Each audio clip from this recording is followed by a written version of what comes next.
This is the regular meeting of the Board of Directors of the Golden Rain Foundation of Laguna Woods, a California nonprofit mutual benefit corporation, this Tuesday, May 3rd, 2022, 9:30, Laguna Woods. The meeting will now come to order. We've established a quorum. And Debbie, will you lead us in the Pledge of Allegiance? I pledge allegiance to the flag of the United States of America and to the republic for which it stands, one nation, under God, indivisible, with liberty and justice for all. Thank you. So we acknowledge the media. And the next item is the approval of the agenda. Are there any objections to the agenda? So if there are no objections, the agenda is approved unanimously. So the next item is the approval of the minutes for March 17, 2022 GRF Board Agenda Prep Meeting. Are there any objections, any corrections? So if there's no corrections, the meeting minutes of March 17, 2022 are approved unanimously. The next item is the approval of the minutes for April 5th, 2022, GRF Board Regular Open Meeting. Are there any changes or deletions? Are there any objections? So if there are no objections, the minutes of April 5th, 2022 are approved unanimously. So this morning, as a report of the chair, I don't have too much to say, just to remind people that our first insurance ad hoc meeting is going to be on Monday, and that we also have our bus meeting. It will be the third, and that's on Thursday. And I have sent a special invitation to all the boards and asking if they would attend. So I just wanted to make sure that everybody is aware and who wants to attend will attend. And the other thing I have to say is one of the best things we can do for ourselves is to always be grateful. And I have to tell you that this community is a great community. And I just appreciate everything that we have here, all our clubs, all our amenities, the great concert that we had on Saturday night. I mean, people were saying that it was one of the best. So it's always good to look around us and look and see what we're grateful for. So the next item is the CEO report. Siobhan. Thank you, President Carpenter. Members of the board, I have a few updates this morning, and I wanted to also cover tomorrow's Age Well meeting, which is in Clubhouse 1 at 1 p.m. And I do want to mention to our bus riders that bus service will be modified tomorrow to run from noon to 1 p.m. to make sure that everybody can get to the Clubhouse 1 for the meeting. Residents are invited to Memorial Day at the Performing Arts Center. This will occur on Monday, May 30th at 1 p.m. This is an opportunity to remember those who gave their lives serving our country. Admission is free, and tickets to reserve seating are available at the PAC box office. Ceremonies will include the United States Marine Corps, American Legion Post 257, and a performance by the All-American Boys Chorus. I also want to mention that we received a construction notice from the City of Laguna Woods. And to improve pedestrian accessibility, sidewalk and curb ramp improvements are underway on Santa Maria Avenue and on El Toro Road between Cali Sonora to Cali Corta, as I'm sure you've all seen. There are intermittent vehicle travel lane restrictions, sidewalk and curb ramp closures during the construction. Completion is expected on Friday, May 6th, so just in a few days. Also, we want to remind residents of the water conservation requirements that have been put into place by the El Toro Water District. On March 24th, the district declared a level 2 water shortage and asked customers to voluntarily reduce water use by 15%. The Water District urges residents to save as much water as possible and to follow its permanent water conservation requirements. And those requirements are available on the village website under the News tab, and you just look for Learn Water District's Conservation Requirements. There's a nice flyer that everyone can refer to. And that concludes my update this morning. Thank you. Thank you. So the next item is the open forum. 3 minutes per speaker. At this time, the members only may address the Board of Directors regarding the items not on the agenda and within the jurisdiction of this Board of Directors. The board reserves the right to limit the total amount of time allotted for the open forum to 30 minutes. A member may speak only once during the forum. Speakers may not give their time to other people. No audio or video recording by attendees, and no rude or threatening comments. So members can attend the meeting by joining the Zoom link or call 1-669-900-6833 or email meeting@vmsinc.org. So do we have any kind of speakers today? We have one on Zoom, Richard Rader. Okay. Good morning, everyone. I'm sure that VMS is aware of, as is the board, of some technical issues that have been cropping up lately with regard to board meetings and committee meetings. In the past several committee meetings that I've attended, they've been delayed due to sound and other issues. And again this morning, when I turned on to Zoom, suddenly the sound appeared, and it occurred right in the, in the middle of Siobhan's comments. So I'm wondering, I'm sure VMS is aware of this, but I'm hoping that prior to any board or committee meeting that's going to be on Zoom or Granicus, that they do tests maybe 15 minutes beforehand so that we're ready to go at the appointed time. Thank you.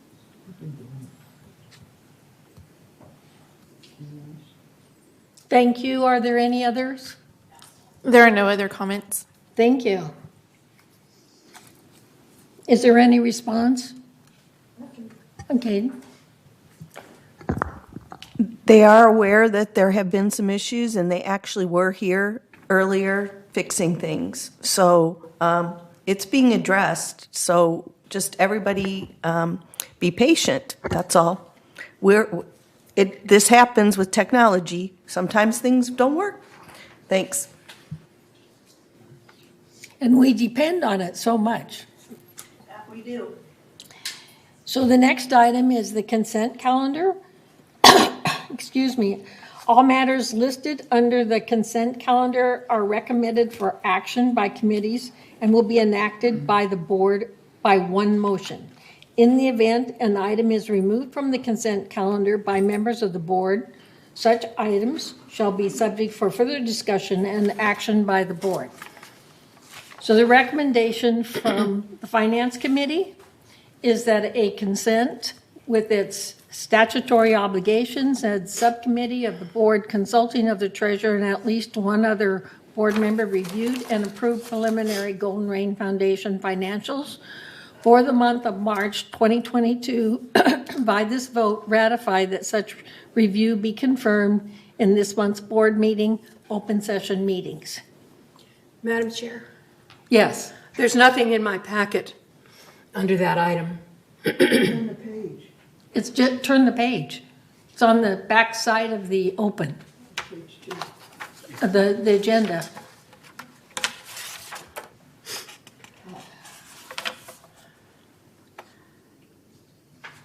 I have no 11A anywhere. No, the 11A, this is 10A. I mean 10A, yes. Mine goes from 5 to 11, and I just picked up the addendum, which was not in my packet. There's never an item included in your packet for this. Yes, ma'am, there is. I went back and looked at previous months. Okay, we're voting on something that's not in the agenda packet. Okay, Yvonne, would you look at her packet and see if she has the same as everybody else? Well, she didn't have the the addendum. Okay, but she does have the original packet. I do, yeah. This is But page there is 2 no of the original 10A. It packet. goes from 5B. Goes from 11A. 5B? What? Weird. Well, is there a packet over here? We have an extra packet. To give her an All the packets have the same information. There has not been an item 10A included on agenda packets. Okay. 10A is part of the original packet. It's on the agenda. Yes, but it's never a written report. It's always. Oh, is that what she's looking for? Yes. I apologize.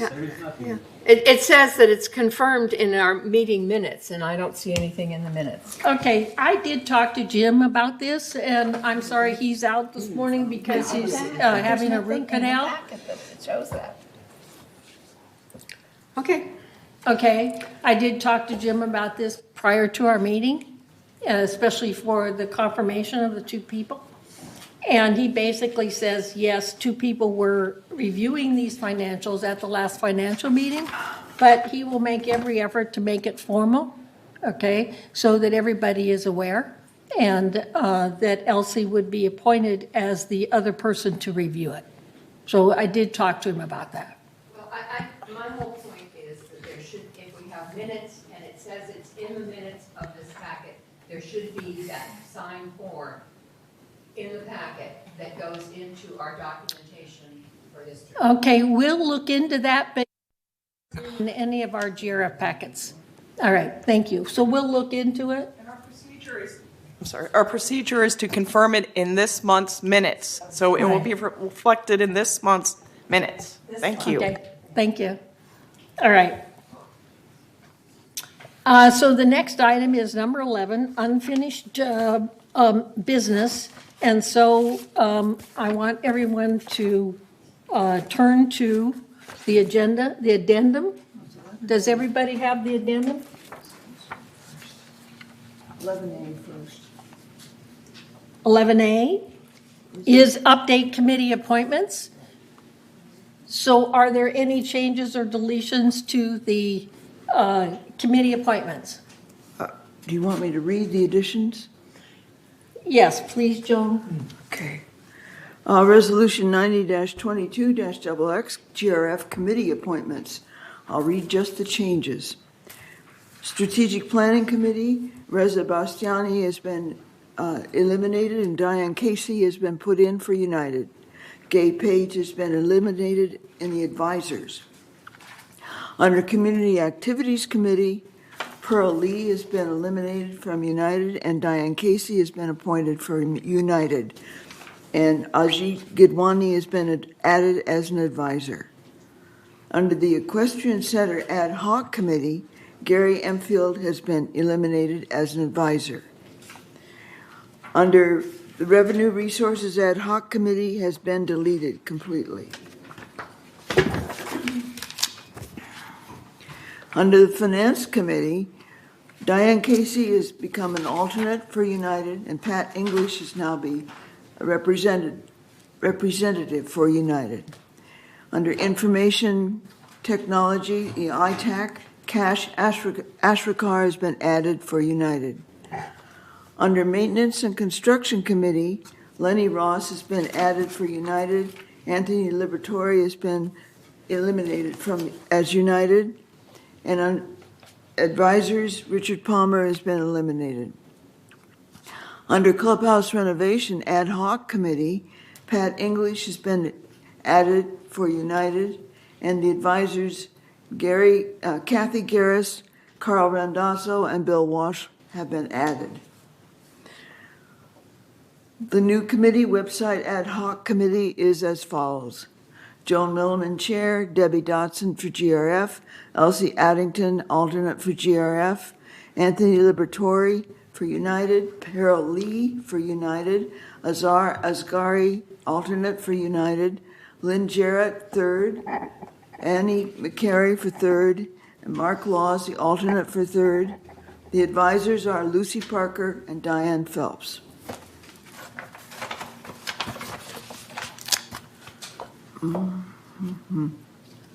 Sorry. Under Mobility and Vehicles Committee, Lenny Ross has been eliminated for United, and Pearl Lee has been added for United. Under Disaster Preparedness Task Force, Cash Ashrakar has been added as United alternate. Under Purchasing Ad Hoc Committee, Neda Ardani has been added for United, and Anthony Liberatore has been eliminated from United as United. Select Audit Task Force, Elizabeth Roper has been eliminated for United, and Cynthia Rupert has been added for United. The Insurance Ad Hoc Committee consists of Bunny Carpenter, Chair, Anthony Liberatore, United, Lenny Ross, United, Cash Ashrakar, United, Robert Muchnick, III, Yvonne Horton, GRF, Reza Karimi, GRF, Juanita Skillman, GRF, and the advisors, Leilani Isaacs, Catherine Freshley, and Bob Lowe. And that's it. Thank you. I move that we accept these, these names as our committees. Madam President, is there any reason that third only have one member on that committee? Which committee was that? The last one, insurance. That's an ad hoc committee, so they can have anything. So Ad hoc committees don't follow I understand. the I same. just was wondering, everyone has. Please make sure your mic is on. Pardon me? Will you ask your question again, Reza? The question is there any particular reason that third only assigned one person to this committee? Director Rather, Carini, everyone please else turn has your three or mic. Discuss it four? after the motion's made.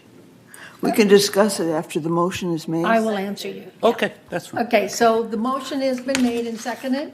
Are there any objections? Or questions, discussion, questions, what? Yeah, my question stands. I'm asking that question. Is there any reason? Okay, Okay. the reason is that that was a decision by that third president. Yeah. So he does have the choice, of how many he wants to put on the committee.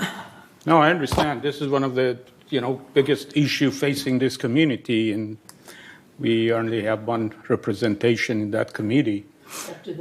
I understand that, but it's kind of not making sense. I know. Thank you. And Elsie? Thank you, Madam Chair. I just wondered why I was made an alternate instead of, I was a regular member before. For which committee? Oh, I'm sorry, on the website committee. That was Sorry, say again? on the website committee? Why is she? Because it's an alternate? ad hoc committee, and Because there's so many people. You're still going to be on the committee and have a say. You're on the committee. well, We yeah, have to do I it. understand. I understand. It was my choice. Oh, it was your choice?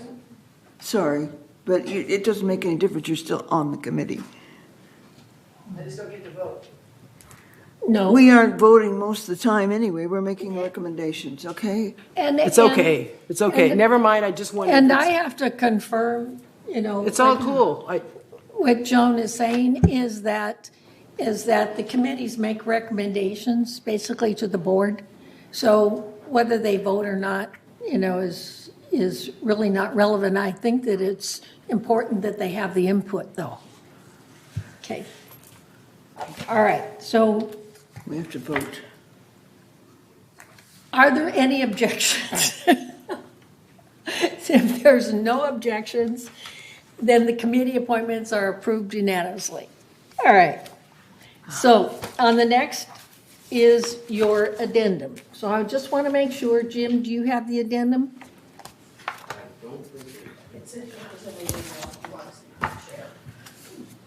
Yes, I do. Okay.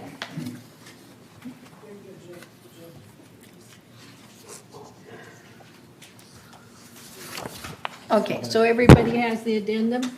So we'll go forward. The next item, 11B, Saddle Club donation, Equestrian Center shade structures, notification, 28-day notification for member review and comments to comply with Civil Code 4360 has been satisfied. So Joan, will you read the resolution? Resolution 90-22-XX, donation agreement between GRF and Saddle Club for 2 shade shelters. This agreement, entered into this third day of May 2022, is by and between the Golden Rain Foundation, a California nonprofit mutual benefit corporation, and Saddle Club, the donor, who donated 2 shade shelters. Whereas GRF and donor recognize the importance of community facilities and amenities, and whereas GRF and donor acknowledge the benefit of donations when they have a purpose consistent with GRF goals and are in the best interest of Laguna Woods Village, and whereas the donor has offered to donate 2 shade shelters totaling $2,167.93, and whereas the Recreation and Special Events Department Director or COO reviewed and affirms the proposed donation meets the criteria for acceptance contained in the GRF donation policy. A, meet the true need of the facility. B, does not interfere with the intended current or future use of the facility. And C, does not require the relocation of other equipment or infrastructure to accommodate the donation. Now, therefore, be it resolved, May 3rd, 2022, that GRF and donor, in accordance with the described conditions and obligations hereinafter set forth, and agree as follows. Section 1. The donation, known as 2 shade shelters described below, is donated in its entirety to GRF, hereafter owned by GRF and managed on behalf of the residents of Laguna Woods Village by Village Management Services, Inc. Section 2. Donation description. 2 shade shelters. The space of the facility is the Equestrian Center turnouts. The location is the Equestrian Center. Section 3. Amount of donation. The item cost is $2,167.93. Installation cost is 0. Maintenance cost is 0. Total estimated donation is $2,167.93. Section 4. GRF reserves the right to move or remove and or retire the donation following cessation of the 5-year period. The term shall commence upon the date entered into and indicated above. Section 5. GRF will not replace the donation or community space improvement if it is stolen, vandalized, worn out, irreparably damaged, destroyed, or expires. Section 6. Installation and maintenance. GRF shall be responsible for installation and maintenance of the item, including any reasonable repairs. Section 7. Term. The term of this agreement is a minimum of 5 years or beyond, if applicable. Resolve further that the officers and agents of this corporation are hereby authorized to carry out this resolution as written. I move that we approve this resolution. I'll second. Are there any objections? If there are no objections, the Saddle Club donation is approved unanimously. So the next item, 11C, is Old Pros donation. And so the April initial notification, 28-day notification for member review and comments to comply with Civil Code 4360 has been satisfied. Joan, please read the resolution. Resolution 90-22-XX, donation agreement between GRF and the Old Pros. This agreement, entered into this third day of May 2022, is by and between the Golden Rain Foundation, GRF, a California nonprofit mutual benefit corporation, and Old Pros, donor, for $1,000. Whereas GRF and donor recognize the importance of community facilities and amenities, and whereas GRF and donor acknowledge the benefit of donations when they have a purpose consistent with GRF goals and are in the best interest of Laguna Woods Village, and whereas the donor has offered to donate $1,000 for purchase of equipment and or tools such as rakes, shovels, and trash cans, and whereas the Recreation and Special Events Department Director or COO reviewed and affirms the proposed donation meets the criteria for acceptance contained in the GRF donation policy. A, it meets the true need of the facility. B, it does not interfere with the intended current or future use of the facility. And C, it does not require the relocation of other equipment or infrastructure to accommodate the donation. Now, therefore, be it resolved May 3rd, 2022, that GRF and donor, in accordance with the described conditions and obligations hereinafter set forth, and agree as follows. Section 1, the donation, known as $1,000, described below, is donated in its entirety to GRF, hereafter owned by GRF and managed on behalf of the residents of Laguna Woods Village by Village Management Services, Inc., VMS. Section 2, donation description, $1,000. Location, Equestrian Center.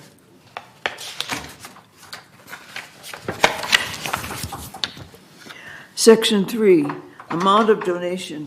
Item cost is $1,000. Installation cost is 0. Maintenance cost is 0.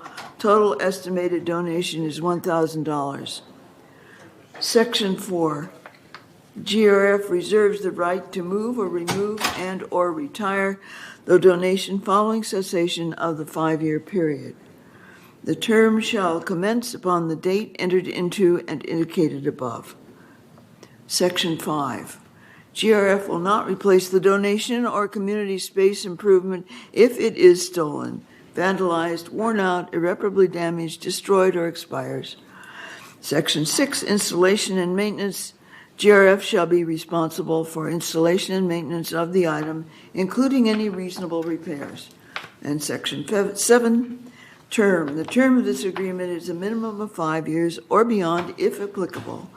Resolve further that the officers and agents of this corporation are hereby authorized to carry out this resolution as written. I move that we approve this resolution. I'll second.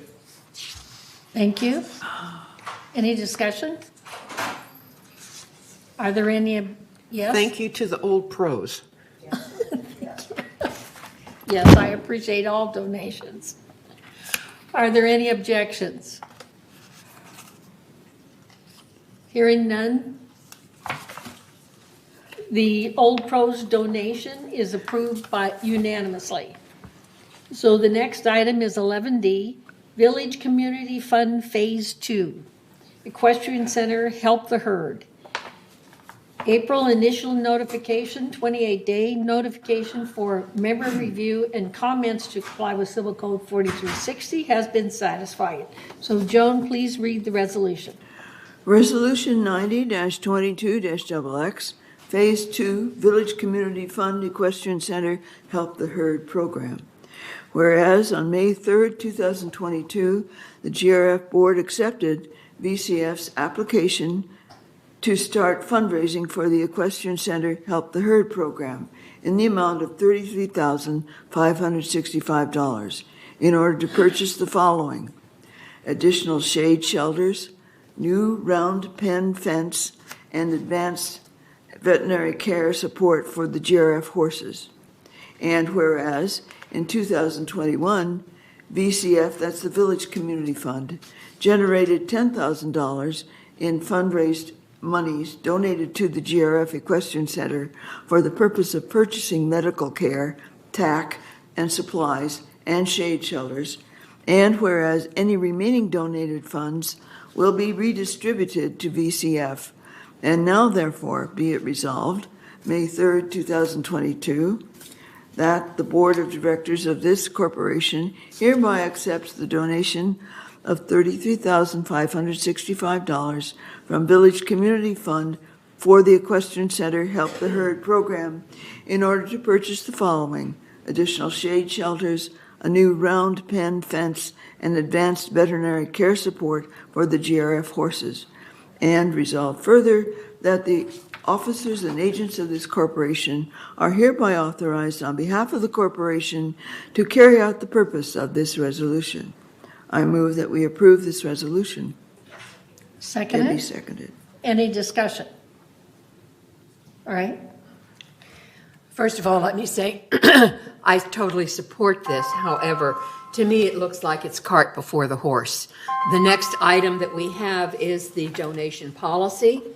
And the donation policy on page 5 of 22 specifically says, acceptance of VCF donations or sponsorships requires GRF board approval of the donation sponsorship agreement, which is our next item, followed by the execution of the corresponding deed other. So it looks like we're doing one before the other. Actually, that's not true. We've already signed a donation policy, and the appropriate people have already signed it. So what this is that we're updating the policy. So we wouldn't be waiting for this, for the second phase to accept the donation just because we're updating a policy. That's right. Did I say that clear? That's right. Yes. That's right. Okay, thank you. We already have a policy. I know we have a policy, So- but we're going to change it If in I just may. a few minutes. And it just seems like, particularly for the Village Community Fund donation, it's specifically called out in the new policy, and it seems like we're If I may. Okay. I think Thank you, Madam she's asking Chair. about Madam the Chair. order of it, and, Yeah. she's saying, first approve this and then approve the other one. if we'd done E first, there'd be no question in my mind. Okay, thank you. Was there any other comments? Yes. Yeah, I was just going to ask the question, is there anything in the upcoming policy change that would change our approval of this donation? Madam Chair. It may be a difference, a distinction without a difference. Okay, I see what you're saying. Joan wants to The respond to that. only change that would be noted, which would come later, is the replacement of the chief operating officer, COO, in the policy with services manager. That's the only change in the wording. Otherwise, it's a matter of, you'll see when we do the approval that it's not going to make a difference whether we approve this or not. We need to approve the funding. It's there. Okay, thank you. All right, is there any other discussion? We have a comment on Zoom from Cash Akrikar. Okay, Yeah, I was wondering if it's a good idea to recognize the donors. Maybe that will encourage more donors. I didn't hear what you You hear said. me? Recognize what? Recognize the donors by mentioning their name or They are named in the policy. who they are or something. It'll be an advertisement for them, and maybe that will increase donors to our organization. We haven't discussed that yet, but I can tell you that for the last VCF donation to the Equestrian Center, they actually had a celebration recognizing all those donors, and they were invited to that celebration, which I was one, and Yvonne was another one from the GRF board. So, That is They're also definitely, named that is in a the good way of doing it. But if we recognize so that our members, whoever listens to these or is logging on to this Zoom meetings, they can also recognize, they can also know who the donors were. And that way maybe will increase people to donate to our organization. thank you. Joan? All of the donors are noted in the first paragraph, which I read, of the resolution. In this case, the donor is the old pros for $1,000. And in the other case, which you just read, it was acceptance for the Equestrian Center help. That's the, in that case, it's a general thing for the general help of the herd, and people can donate to this funding. So it's not just one donor, it's everybody who wants to donate to this particular one. But in each case, the donors are mentioned in the first paragraph of the resolution. Okay, thank you, Joan. Is there any other comment? Juanita? I think what Cash is trying to get across on this one, VMS is a group. VCF is a group. And he's saying that the donors of this $10,000 to VCF should be recognized. That's all. And Thank you. they're not recognized in that first paragraph. It's only the group. VCF is going to handle that, I believe. The Village Community Fund will have a list of donors eventually, so that's still in the works. I'm sorry. Thank you. All right, Yeah, Debbie. I think that what you said earlier, Bunny, is that, the organizations are having the list of who's donated. Right. I mean, can you imagine if we spent the time to say everybody who donated the $25,000 to pickleball, we'd be here for 3 days. So I think just, having them, I understand what he's saying, that when we do recognize the overall group for the donation, and I think that it would just be too time consuming to do individual donors, but that is a great idea, but just not practical. Thank you.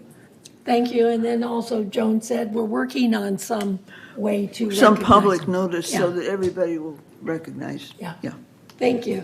All right, is there any further discussion? So if there's no further discussion, are there any objections? So if there are no objections, the Village Fund, Community Fund Phase 2 for the Equestrian Center Help the Herd is approved unanimously. So the next item is entertain a motion to approve the donation policy update. So this has gone through the 28-day notification for member review. Comments to comply with Civil Code 4360 has been satisfied. So Joan, please read the resolution. Resolution 90-21-XX, donation policy. I'm going to add the word update because this is different. Okay.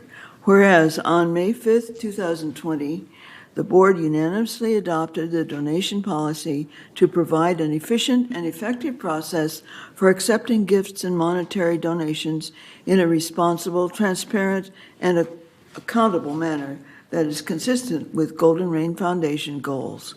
And whereas, through the use of the policy over the past 2 years, the need for adjustments has become apparent, including such items as the inclusion of sponsorships, the elimination of the $100,000 limit on cash donations, the waiver of the requirement for community space element or elements to be purchased by VMS in certain circumstances, the waiver of the requirement that maintenance costs be funded by the donor in certain instances, the application of surplus funds to related or ancillary operational and maintenance expenses, and the replacement of the Chief Operating Officer, COO, in the policy with Services Manager. And now, therefore, be it resolved May 3rd, 2022, that the Board of Directors of this corporation hereby approves the amended donation policy as attached to the official minutes of this meeting. And resolve further that Resolution 09-20-21, adopted May 5th, 2020, is hereby superseded in its entirety and canceled. And resolve further that the officers and agents of this corporation are hereby authorized on behalf of the corporation to carry out the purpose of this resolution. I move that we approve this resolution for the donation policy update. I second it, and I have a comment. All right. As I'm reading this, there's a clause that we've added that specifically addresses what Cash asked. Sponsors are defined, and GRF will highlight the sponsor. So that's right in the new policy. That's one of the changes. So I think we covered this question quite well. Thanks. Thank you. Are there any other comments? Juanita. I'm sorry, I'm a stickler. The 1, 2, 3, 4, fifth one, application of surplus funds. No, I'm sorry, the one before that.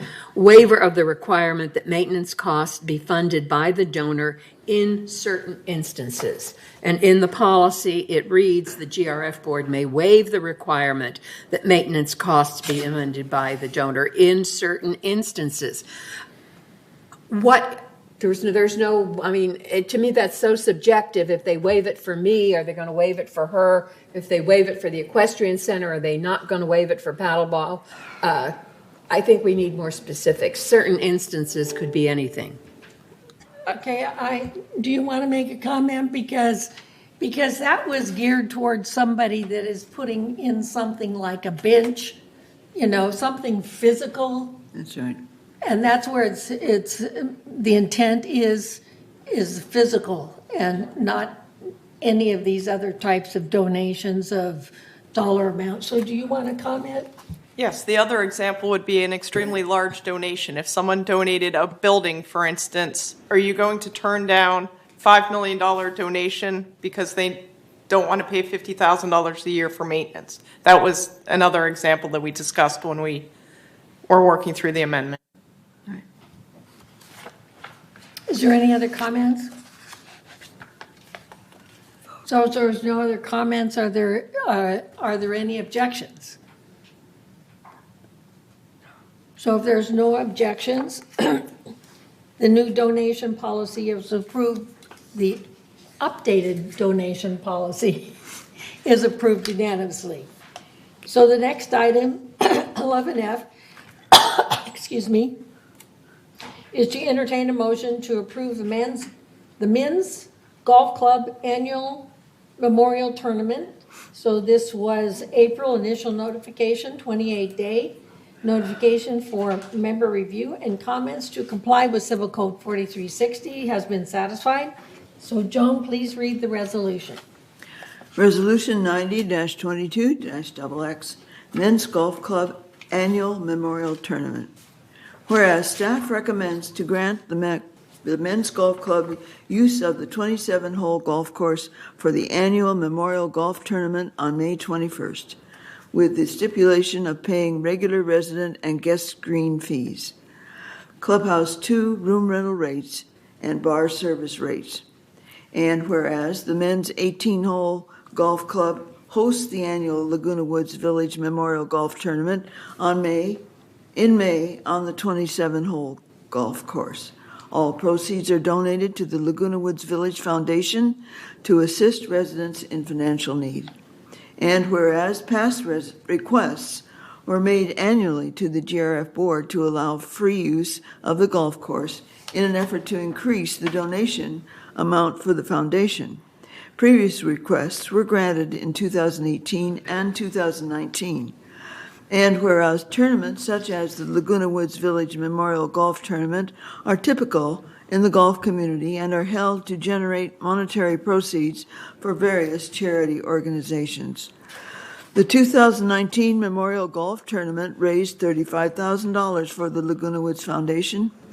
Furthermore, the allowance of such tournaments creates positive goodwill within the community, benefiting residents. And whereas on March 10th, 2022, the Community Activities Committee approved exclusive use of the golf course on May 21st for the Men's Golf Club Annual Memorial Golf Tournament, with stipulation that all green fees, Clubhouse 2 rental fee rates, and bar service fees are paid in full with no discounts. And now, therefore, be it resolved, May 3rd, 2022, the Board of Directors of this corporation hereby adopts to grant the Men's Golf Club use of the 27-hole golf course for the annual Memorial Golf Tournament on May 21st, 2022, with the stipulation of paying regular resident and guest green fees, Clubhouse 2 room rental rates, and bar service rates. And resolve further that the officers and agents of this corporation are hereby authorized on behalf of the corporation to carry out the purpose of this resolution. I move that we approve this resolution. Second? Debbie seconded.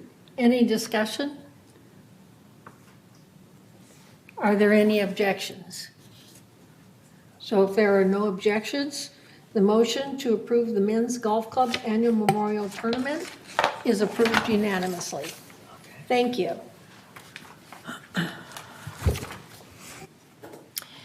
So the next item is number 12, new business. And the next item is to entertain a motion to cancel duplicate bridge tournament room reservation rental rate. So, Joan, would you please read the resolution? Resolution 90-22-XX, duplicate bridge tournament room reservation rental rate.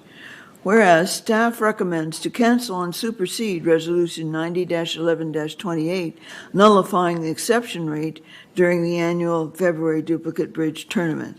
And whereas from 2008 to 2011, the Duplicate Bridge Club was approved each year to hold an annual Bridge Unit 525 event on the second weekend in February at Clubhouse 7 in the Bridge Room and Main Lounge.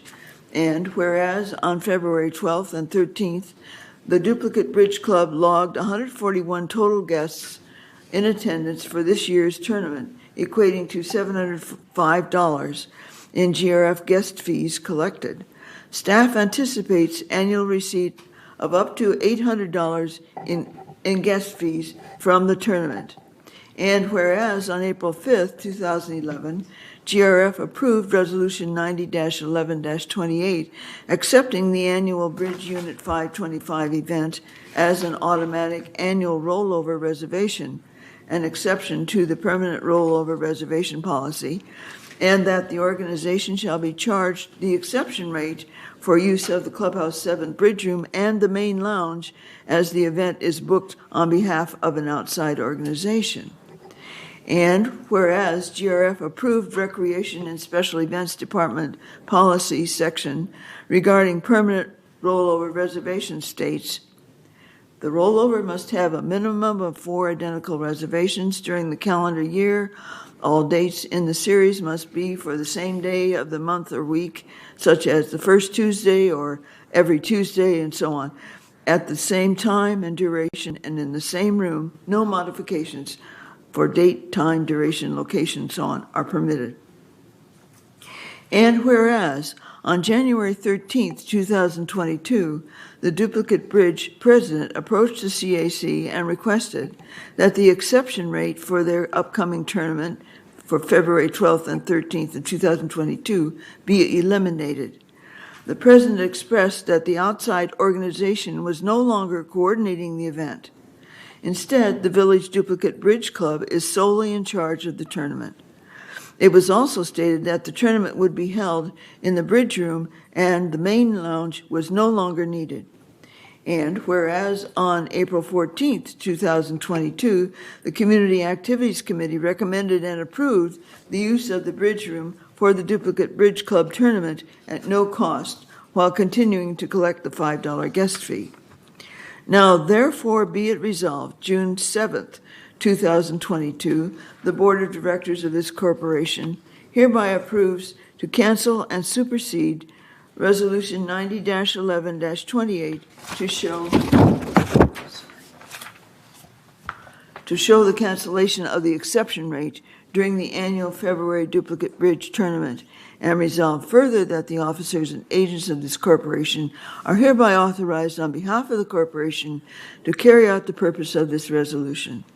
I move that we accept this resolution for discussion purposes and postpone the final vote for 28 days per Civil Code 4360. Need a second? Is there a second? Yvonne, okay. Okay. Is there any discussion? If there is no discussion, the motion to cancel duplicate bridge tournament room reservation rental rates is approved unanimously. So the next item is to entertain a motion to approve broadband services reconnection fee. So Joan, would you read the resolution? Resolution 90-22-XX. Suspend cable or internet in the event of disciplinary action. Whereas the Golden Rain Foundation Corporation is an association formed to manage a common interest development under the Davis-Sterling Common Interest Development Act, Articles of Incorporation and Article 11, Golden Rain Foundation of Laguna Woods And whereas the purpose of the Golden Rain Foundation is to develop and maintain facilities and services, bylaw 2.1.1, operate community facilities, bylaw 2.1.2, and operate as a common interest development in accordance with the Davis-Sterling Common Interest Development Act in providing community facilities, bylaw 2.1.3. And whereas the Golden Rain Foundation has the power to adopt rules and regulations, including disciplinary procedures with regard to its mutual members and permitted and approved qualifying residents, co-occupants, tenants, and their guests, bylaw 2.2.3, and the authority to establish policy, bylaw 2.3. And whereas cable internet services for the mutual members, qualifying residents, co-occupants, tenants, and their guests are provided by way of a contract between the Golden Rain Foundation Corporation and a cable internet provider, that's a master contract, and then a bulk service contract between the Golden Rain Foundation Corporation and the housing mutuals, which consists of Laguna Woods Mutual number 50, Third Laguna Hills Mutual, and United Laguna Hills Mutual. And whereas each of the housing mutuals' bylaws empowers their respective boards to manage and govern property, facilities, and services, including the adoption of policies and rules. Laguna Woods Mutual number 50, bylaws 2.1, 2.2, and 2.3. Third Laguna Hills Mutual bylaws 2.1.3, 2.3, and 2.3, and United Laguna Woods Mutual bylaws 2.1, 2.2, and 2.3. And wherefore, should be whereas, the Board of Directors acknowledges that a cable internet is a jointly administered amenity of both the housing mutuals and the Golden Rain Foundation Corporation. Now, therefore, be it resolved that on June 7, 2022, that the Board of Directors of the Golden Rain Foundation Corporation and the Board of Directors of each of the housing mutuals each possess the power to take disciplinary action against their respective mutual members, including but not limited to the suspension of cable, internet, and internet services.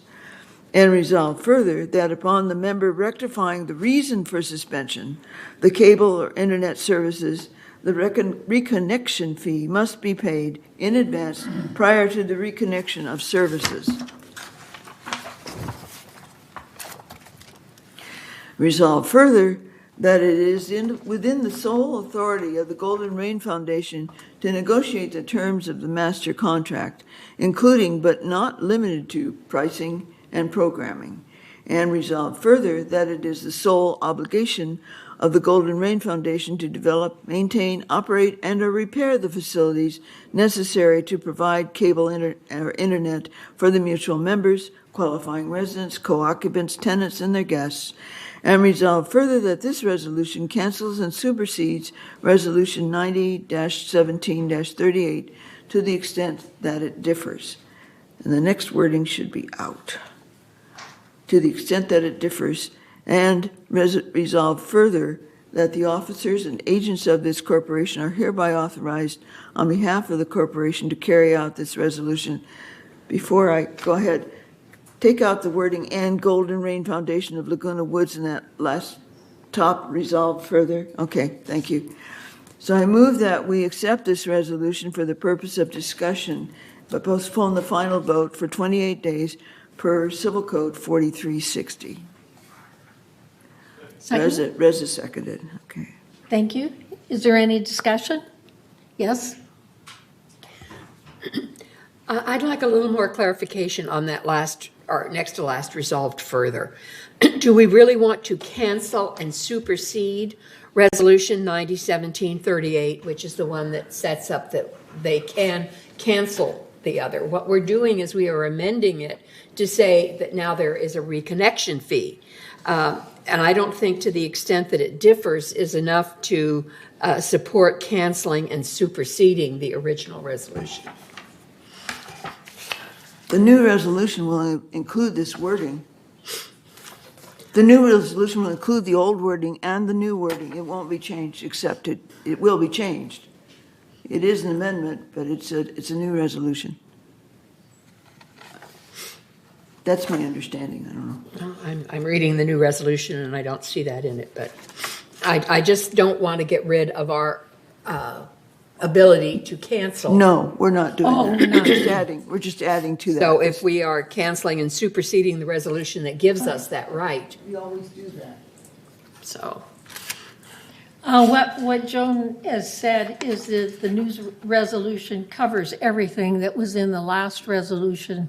And in addition, it adds the ability to be able to charge someone a reconnection fee.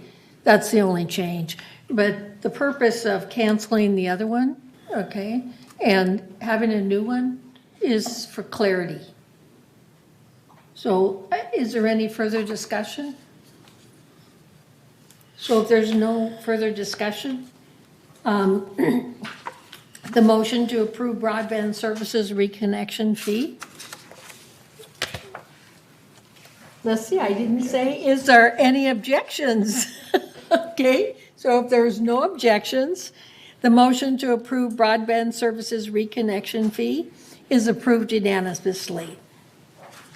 Okay, the next one is the Interboard Anti-Harassment, Anti-Abuse, and Anti-Intimidation Policy formation of a joint hearing body.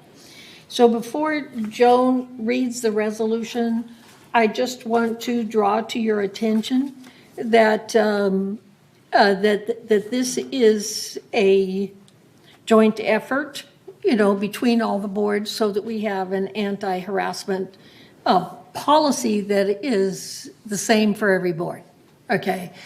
But the next thing we have to do is we have to change our nuisance policy. So next month, we'll do some changes on that to modify it so that it syncs with this and that there is absolutely clarity so that nothing can be confused between nuisance and anti-harassment. Okay, so Joan, would you read the resolution? Can I just say one thing? It's a really tiny correction, and I don't think, maybe not even a correction. May I? She hasn't read the motion yet. I know, but there's a little thing in one of the attachments that, I don't care, I just want to. When we do the discussion, you can do that. When we do the discussion on this, Yeah. yeah. Sorry. Thank you. That's okay. Okay. Resolution 90-22-XX. Anti-harassment, anti-abuse, and anti-intimidation policy and charter of the Joint Hearing Body Committee. Whereas the Board of Directors of Golden Rain Foundation, GRF, United Laguna Woods Mutual, United, and the Third Laguna Hills Mutual, Third, require a clear and consistent policy to address claims of harassment, abuse, and intimidation by directors to staff of Village Management Services, Inc., fellow directors and residents, as well as claims involving harassment, abuse, and intimidation by residents to staff of VMS directors and other residents. And whereas this anti-harassment, anti-abuse, and anti-intimidation policy, known as policy, is intended to provide guidance relative to such behavior and issue a mechanism for addressing same by the Anti-Harassment, Anti-Abuse, and Anti-Intimidation Joint Hearing Body Committee. And whereas this policy is being adopted by the Board of Directors of GRF, United, and Third in the exercise of their respective duties to maintain, protect, and enhance the value and desirability of Laguna Woods Village and the interests of all of its members. Now, therefore, be it resolved June 7th, 2022, that the Board of Directors of this corporation hereby introduces the anti-harassment, anti-abuse, and anti-intimidation policy and charter of the Joint Hearing Body Committee as attached to the official minutes of this meeting. And resolve further that the officers and agents of this corporation are hereby authorized on behalf of the corporation to carry out the purpose of this resolution. I move that we accept this resolution for discussion purposes now and postpone the final vote 28 days per Civil Code 4360.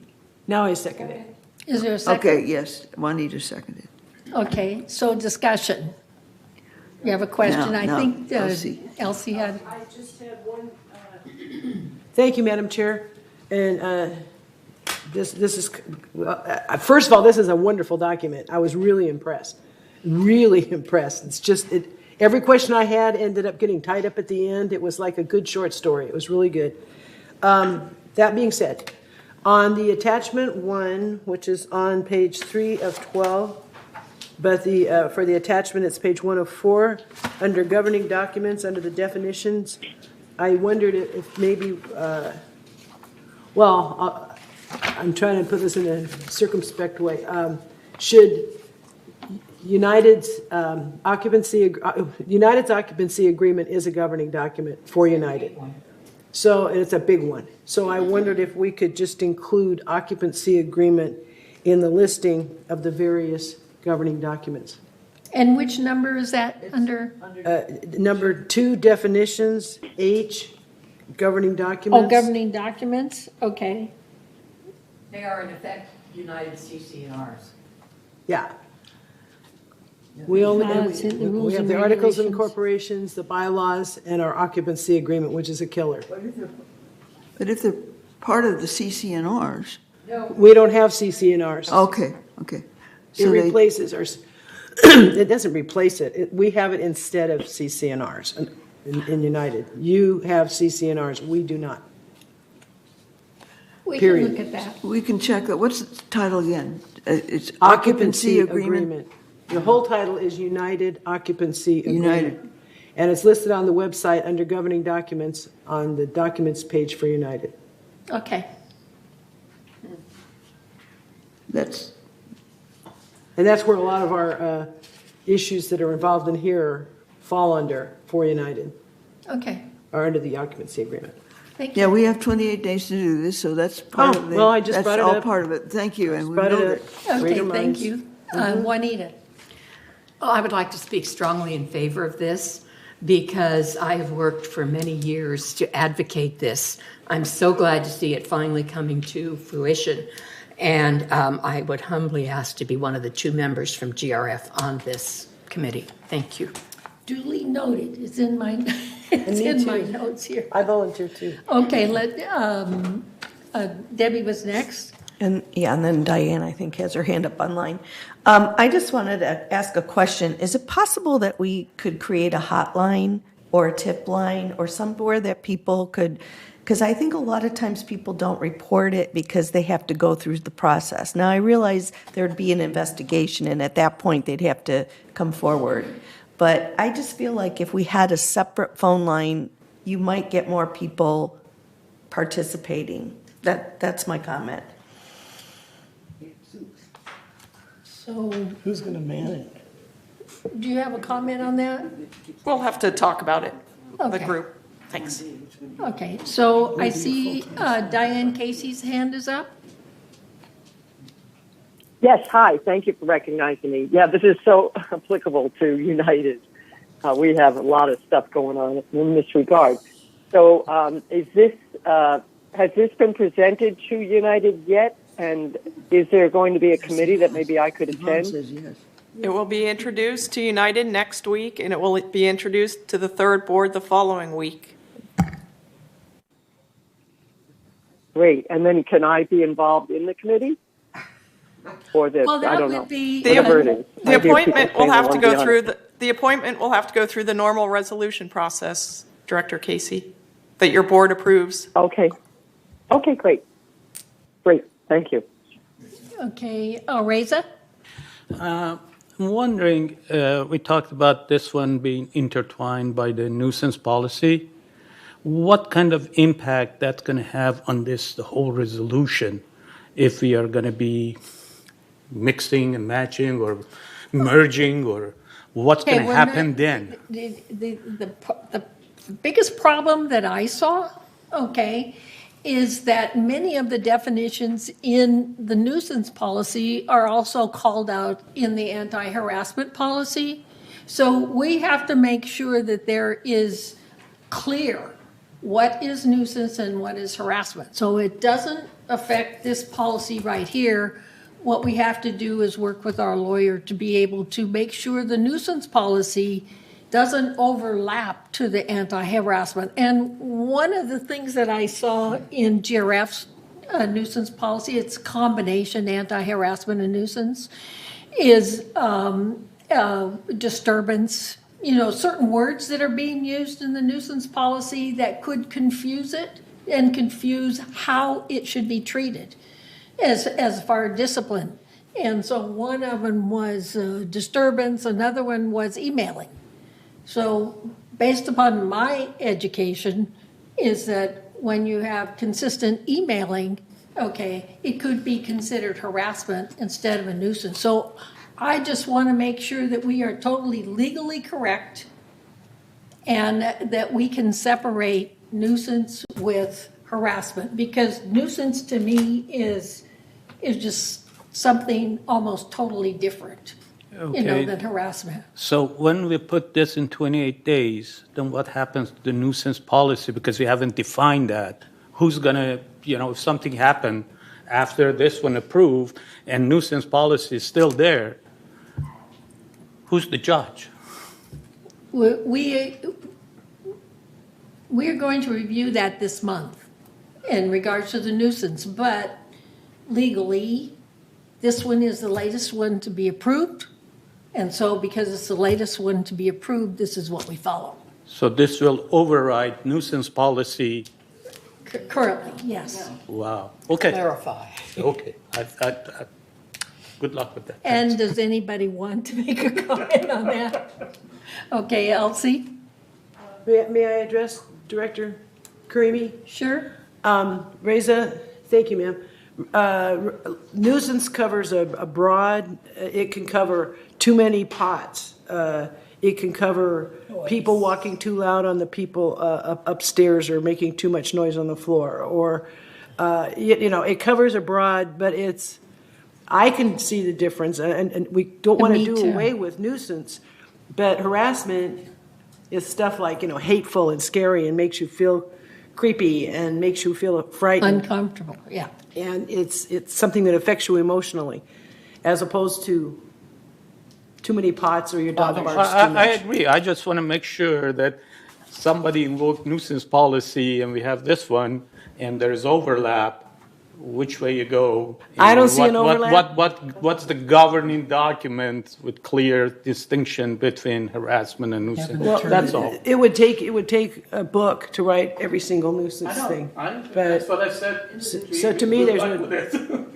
I don't see an overlap myself. That's all. That's all. Yeah. No, I'm going to make sure, and then we'll bring it to the board and we'll review it with legal, and we'll make sure there's no overlap. So thank you. All right, so Richard Rader.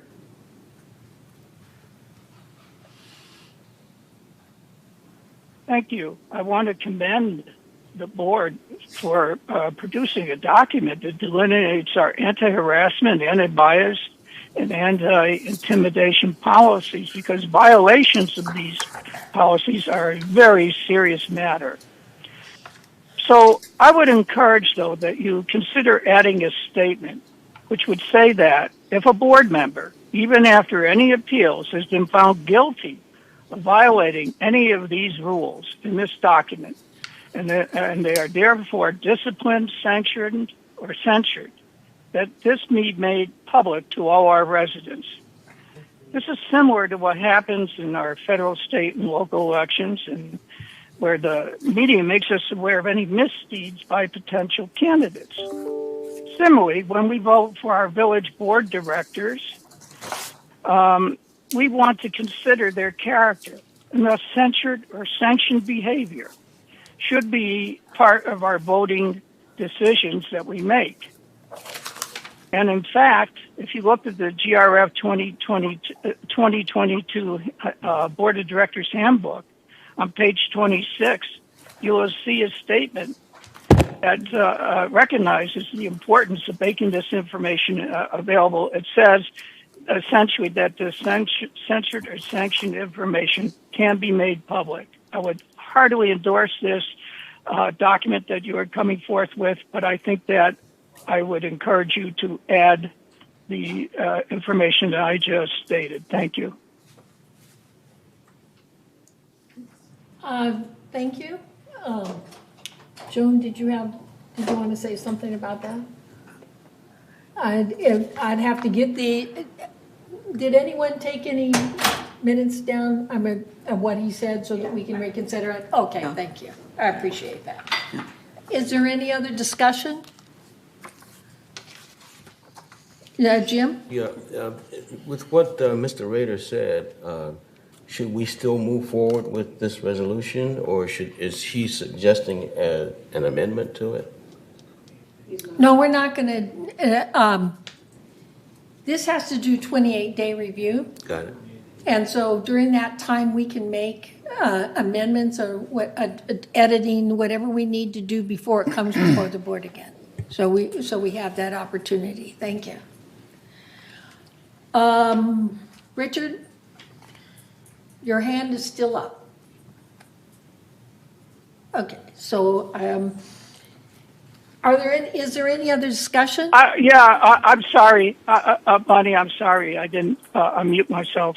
I'm a little bit concerned with this 20-day interval because I'm not sure of what the board thought of what I said. There was no comment other than what Jim said. And I wondered, does anybody believe that this should be part of the document before it goes to all the other boards? I think it should. So I'm surprised there's no comment. No, we're thinking about it. We're Dick. thinking, obviously. You see Right. the smoke If you rising. can see us on the screen, we're thinking. Yes, yes. Okay. We will take it under consideration. Serious Okay, Jim? consideration. Yeah, I think we were considering it because there's a lot to consider, but I think for me personally, the direction that it's going in is the right direction. So I think we want to consider the wording and lots of other details associated with it. But I speak for me when I say that I think the direction that it goes in is the right direction. Thank you. So Joan and then Debbie. Well, there were two things. Debbie had suggested a hotline, for example, and we're going to consider that. And certainly, Dick, I agree with you personally that this information, if a director is guilty of violating these things, I think that definitely should be made public as part of but this is something they're going to have to consider passing along to the next boards. Okay, so Siobhan's going to talk about that because it's confidential.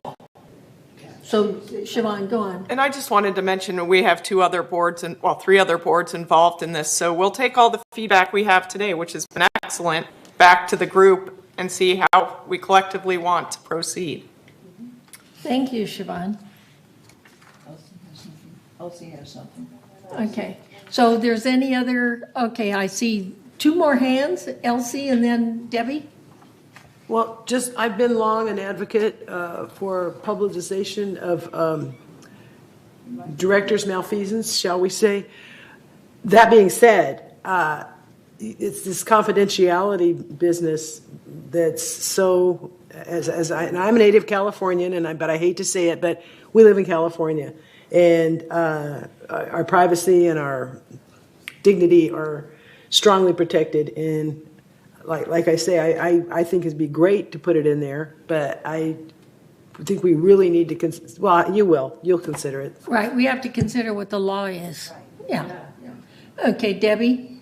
So that's exactly what I was going to say. It's not that we don't agree that that's important. It's just we have to be able to do it within the guidelines of the law. But I think that you won't get many people on this board that don't think that it's a good idea. It's just legally, can we do it? Right. Thank you, Debbie. Are there any other comments? Okay. So if there are no other comments, are there any objections? So if there are no objections, the anti-board, anti-harassment, anti-abuse, and anti-intimidation policy and the formation of a joint hearing body is approved unanimously. Thank you. And I can't tell you how much that staff would like to see this also. It's part of their strategic planning. And so we're basically working, the boards and staff, on in creating a good environment for everybody to enjoy our community, including the employees. Okay. So the next item is to entertain a motion to approve a supplemental appropriation in the amount of $22,569 for unforeseen permitting costs related to the replacement of 2 shops. So do we have a resolution on that? I think we do. Okay, so will you read the resolution, please? Resolution 01-22-XX supplemental appropriation for change order for unforeseen permitting costs for hydraulic lifts in the mower shop. Whereas the Board of Directors awarded a contract to replace 2 hydraulic lifts in the mower shop. Sorry, there's a word missing. On September 7th, 2021. And supplemental funding in the amount of $51,890 was appropriated. And whereas the City of Laguna Woods is requesting significant additional requirements to obtain permits to install the replacement lifts, including engineered stamped drawings with calculations, seismic analyses and anchors, electrical drawings, load calculations, and an entire new dedicated electrical circuit for the lifts. And whereas the costs of these requirements exceed the contingency in the contract. Now, therefore, be it resolved, May 3rd, 2022, that the Board of Directors of this corporation hereby authorizes a supplemental appropriation of $22,569 from the Facilities Fund to meet the requirements of the city and obtain all that is required for the lift permits. Resolved further that the officers and agents of this corporation are hereby authorized on behalf of the corporation to carry out this resolution as written. I move that we approve this supplemental appropriation for the change orders of unforeseen permitting costs for the hydraulic lifts in the mower shop. I second it. Second? Seconded. Is there any discussion? I have a problem with the unforeseen because we discussed that what exactly what they not need it for, what is unforeseen. The city required it. It was unforeseen. We didn't know they were going to require it. No, that's what I'm saying, but they are a requirement. Now we know what the requirements are, right? It's not unforeseen, is it? But we didn't when we did the budget. Oh, I know, but I'm talking about the resolution. It was unforeseen at the time of the budget. Okay. John, excuse me, Yvonne, you had your hand up? No. Okay. I'm not going to argue about it. Jim? Yeah, I think the term unforeseen means it wasn't in the budget. It wasn't in the budget. That's all it really means. Yeah. And it wasn't known at Thank you budget for your time. explanation. Thank you. Any other comments? So if there's no other comments, are there any objections? So if there's no objections, the motion to approve supplemental appropriation in the amount of $22,569 for permitting costs has been approved unanimously. Thank you. So the next item is entertain a motion to move bus benches to improve pedestrian movement. So Joan, do you want to read that resolution?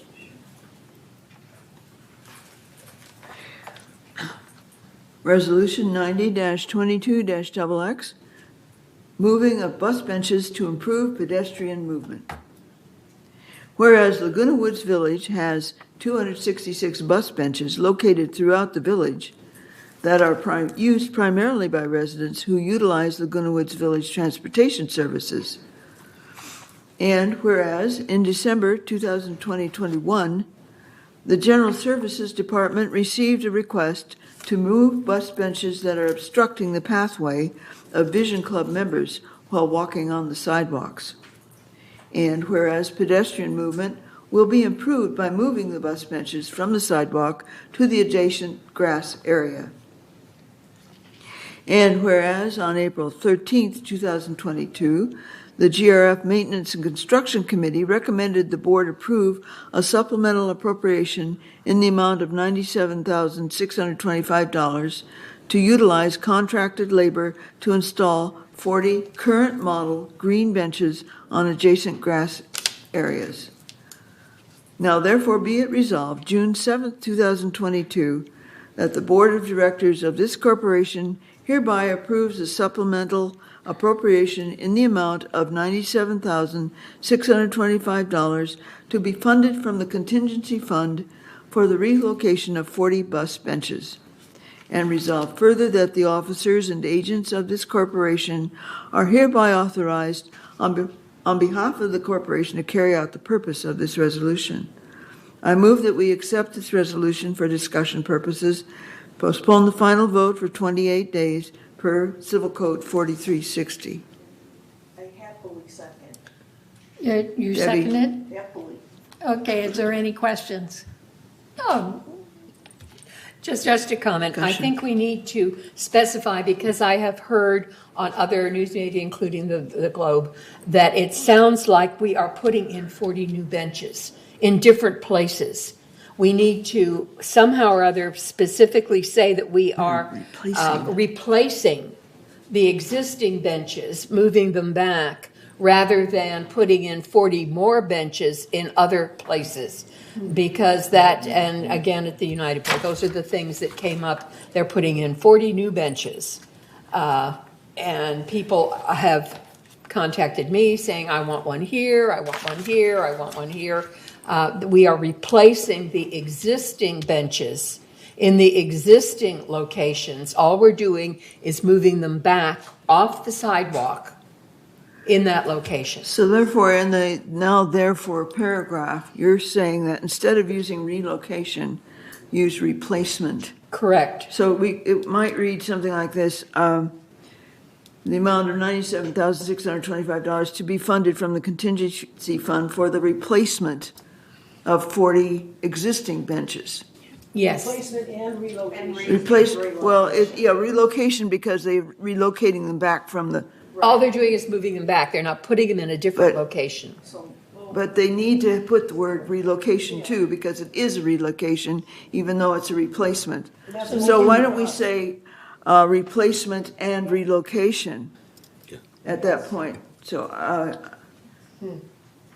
I know, Juanita, I don't know how else we say it, but when we publicize it, we need to say that it is the replacement of 40 benches, but they have to be relocated. So, I don't know if there's another word for relocation, but that word indicates to residents that we're moving them to a different location. I would say add the word replacement before relocation, replacement and relocation. Oh, Jim, you have something, and then how about replacement? I mean, did I say replacement? The trouble. Relocation means taking something that exists and moving it. Yeah, but it can also mean, I understand. Relocation. Elsie, you have something? Elsie. I understand exactly what Debbie's saying, but relocation also means sending you to Detroit to start a new job. I mean, relocation is pretty broad. However, if we just said for the replacement.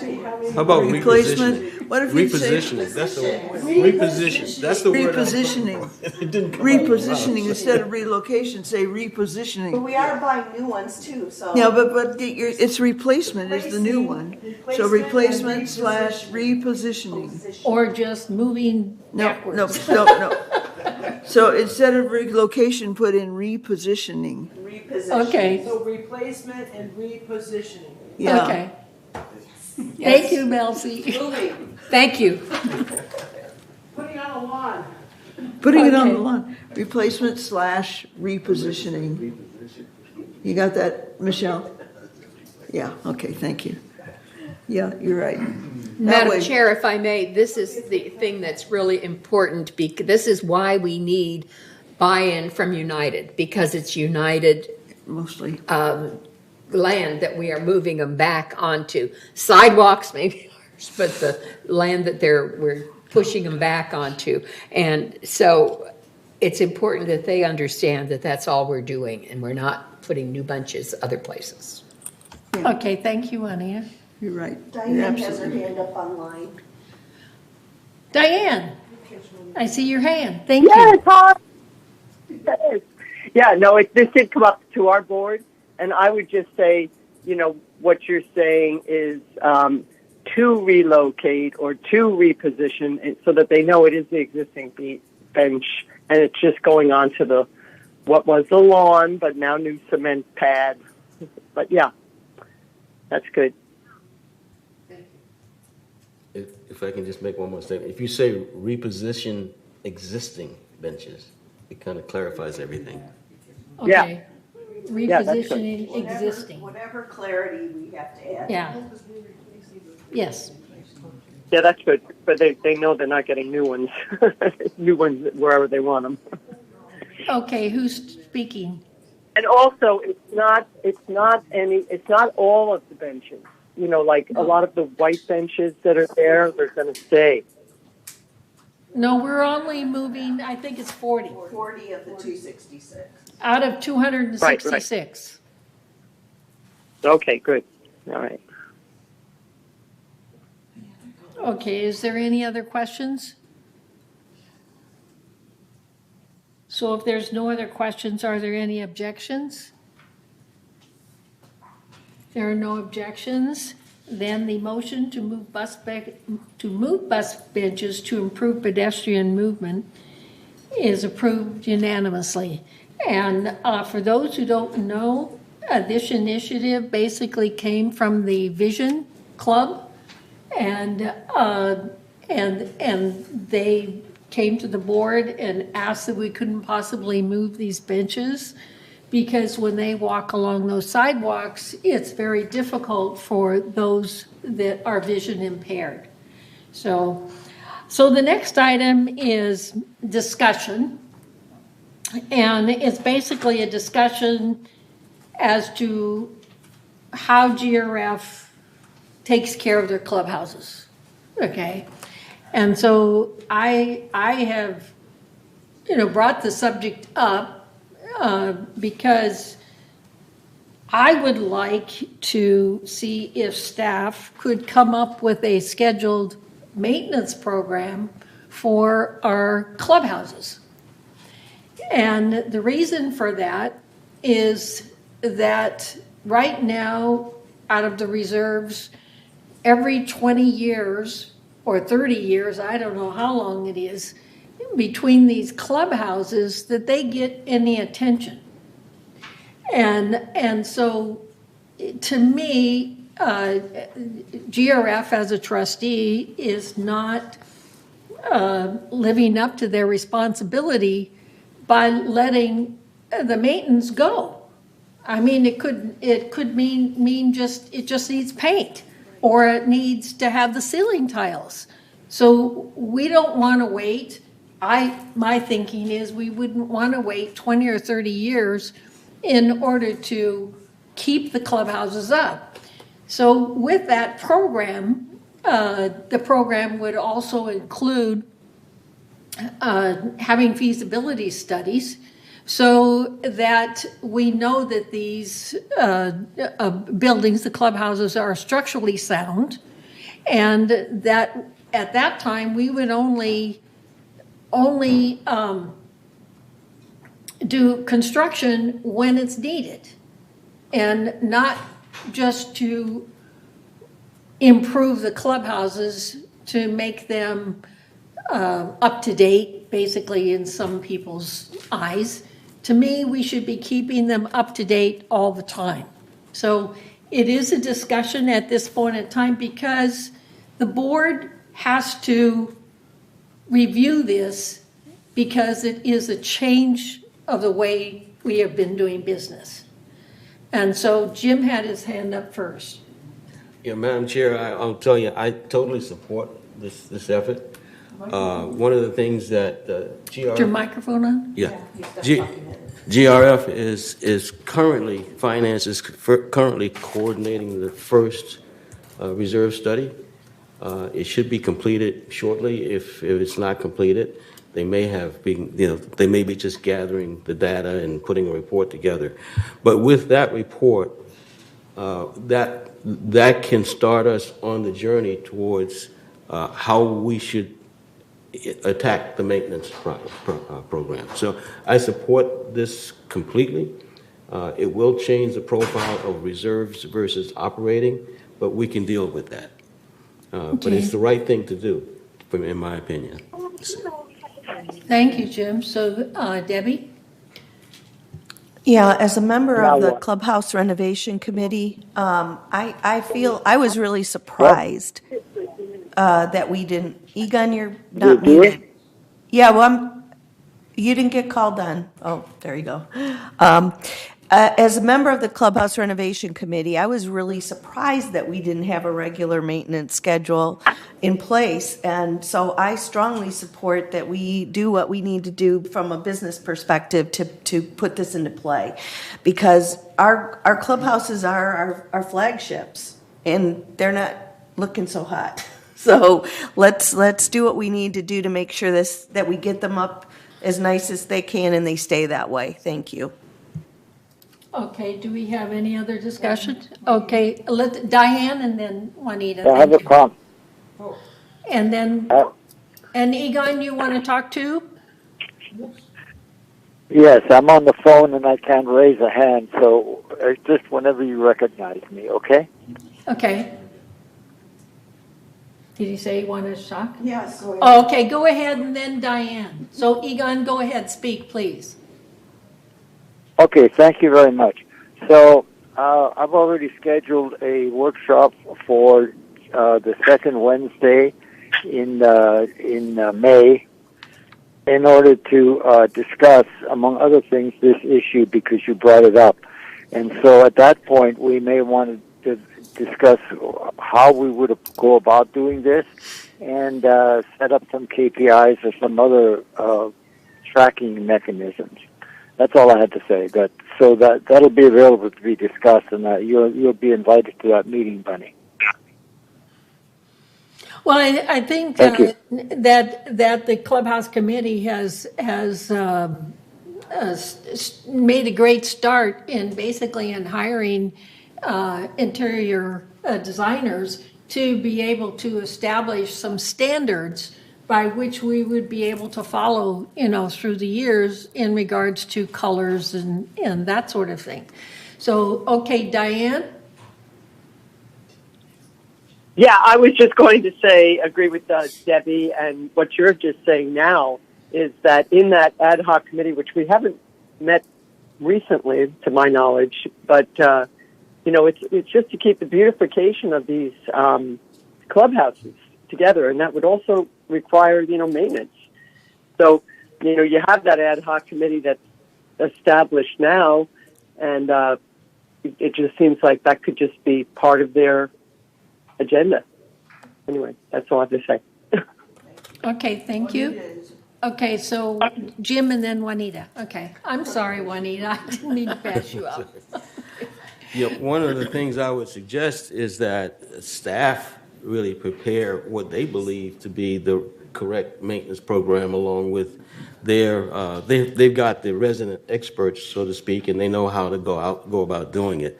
So I think they have to be an integral part of whatever discussions happen. No, I agree. I know we can't, it has to be in collaboration with staff and based upon their recommendations. Okay, so Juanita. My turn. Okay.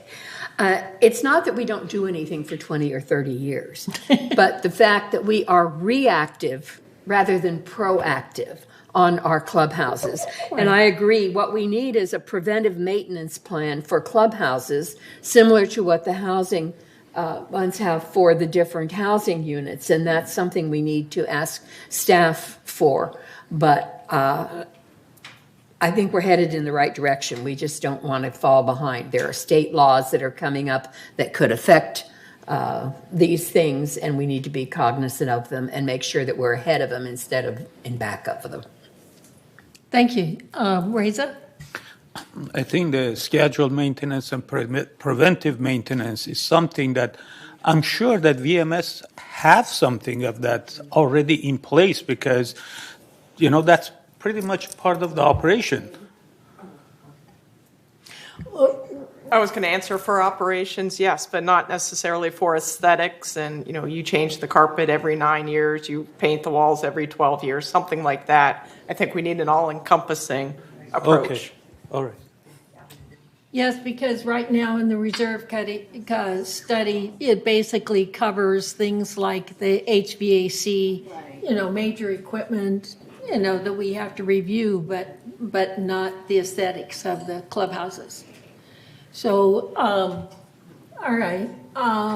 Any other comments? Yeah, I agree that this should be actually initiated by the VMS, put the schedule, everything together, and bring it to the committee, and then, yeah. I'm sorry if I'm repeating. I'm sorry. Yeah, we have to initiate it, and we have to provide staff direction, and the board needs to do that. So I'm going to ask Siobhan, how do you think we should go forward? I have our key staff members here. I have Manuel from MNC, Brian from Recreation, and Ian also from MNC. I'm going to ask Manuel or Brian to step forward and let me know how you would like to proceed.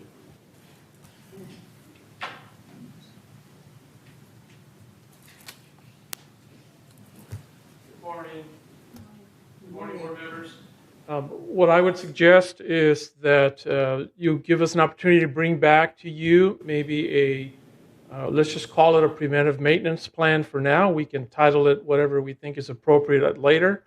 We'll bring you back at least 2 options for the major furnishing categories, carpeting, ceiling tiles, furniture, painting, both interior and exterior.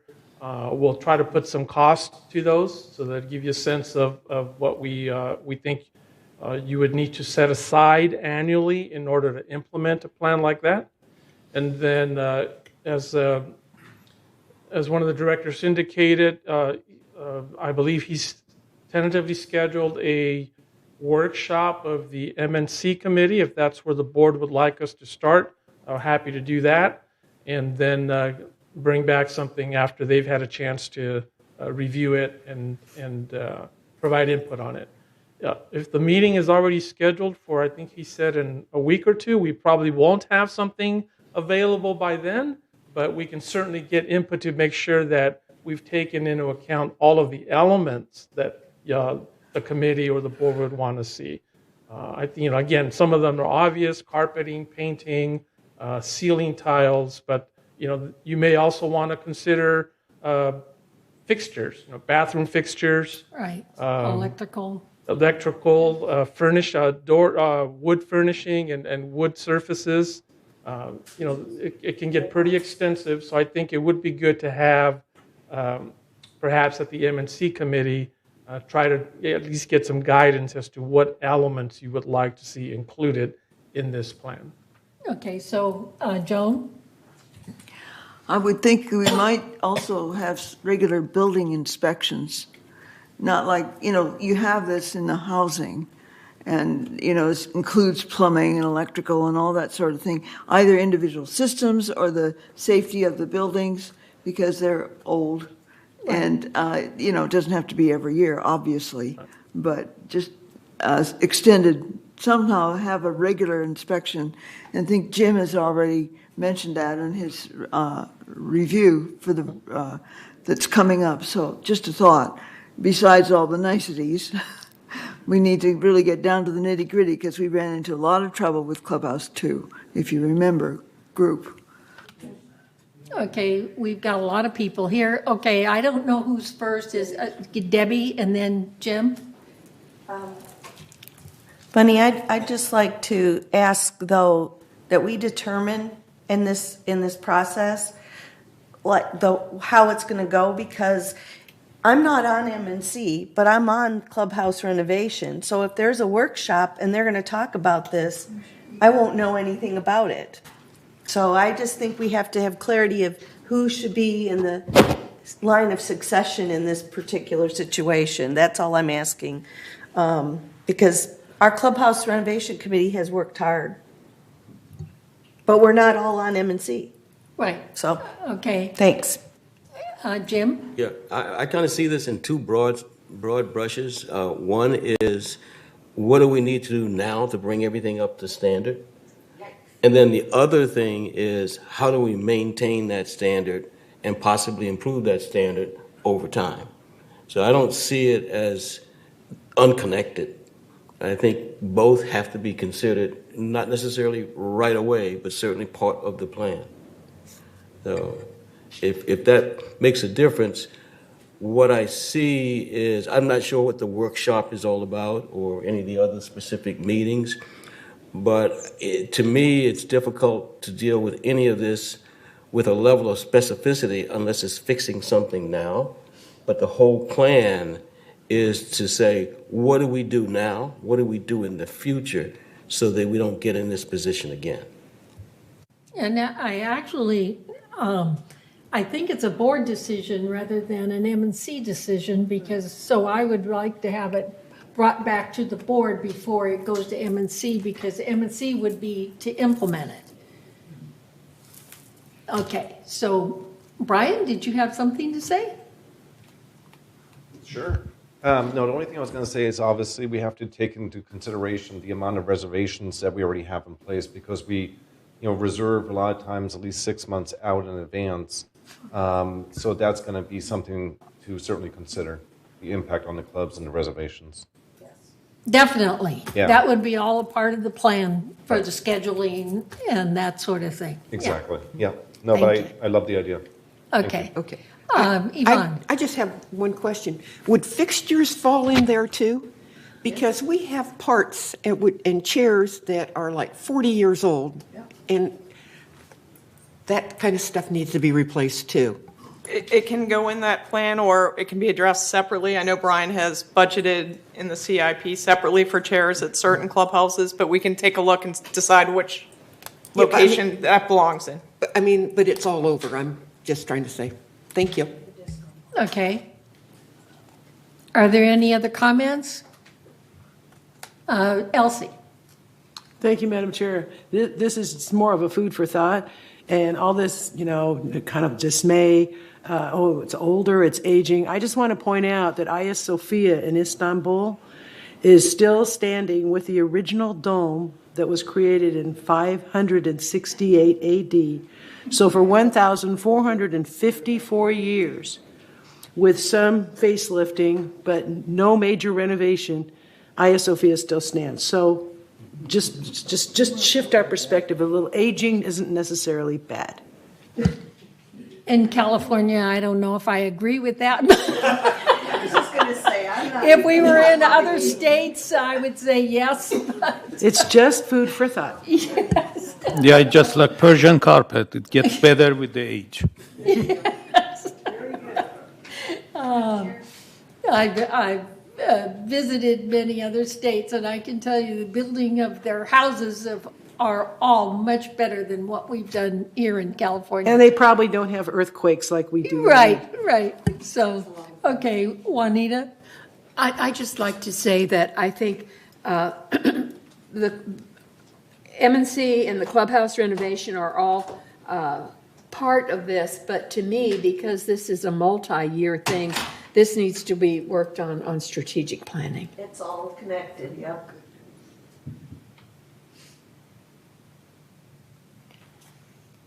Well, first we want to come to the board, okay? And because it would be basically the board that wants to make the decision as to the change in a business plan, the way we go forward. And then at that point in time, and these are just my thoughts, okay, that we can put it into the appropriate committee to go forward.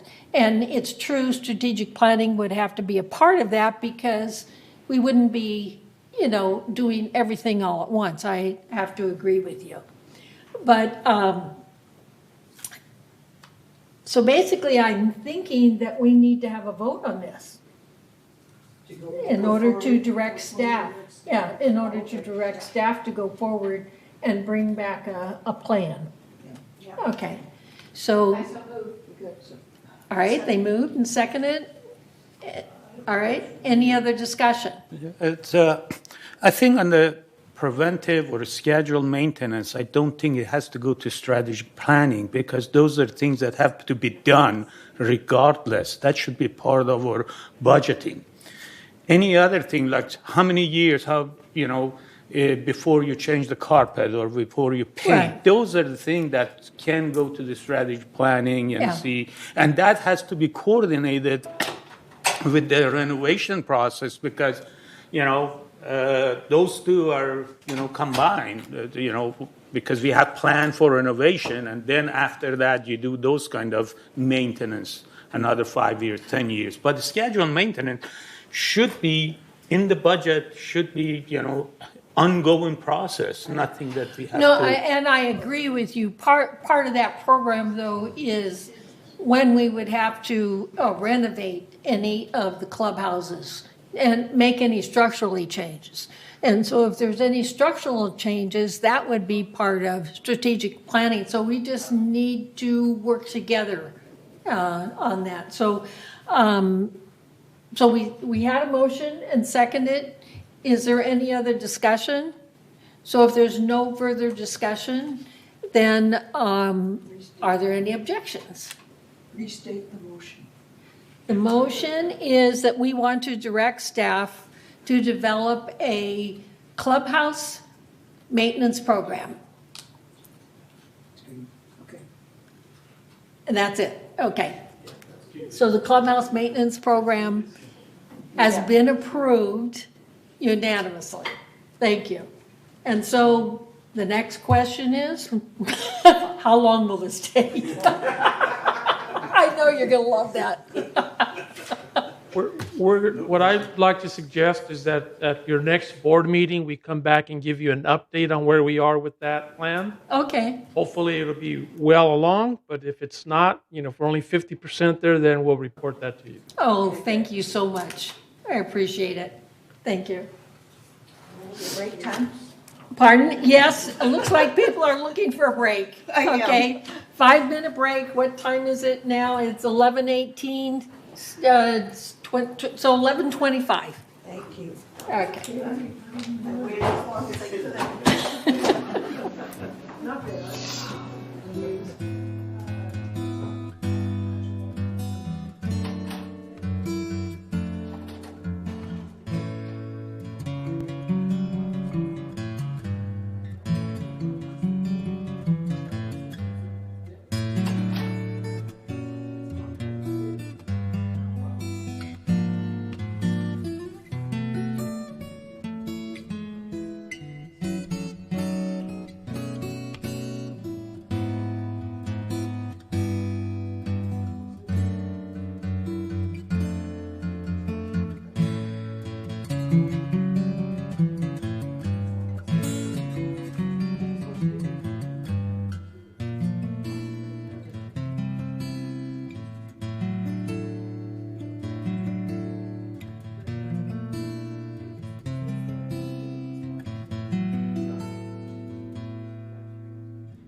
By the way, there are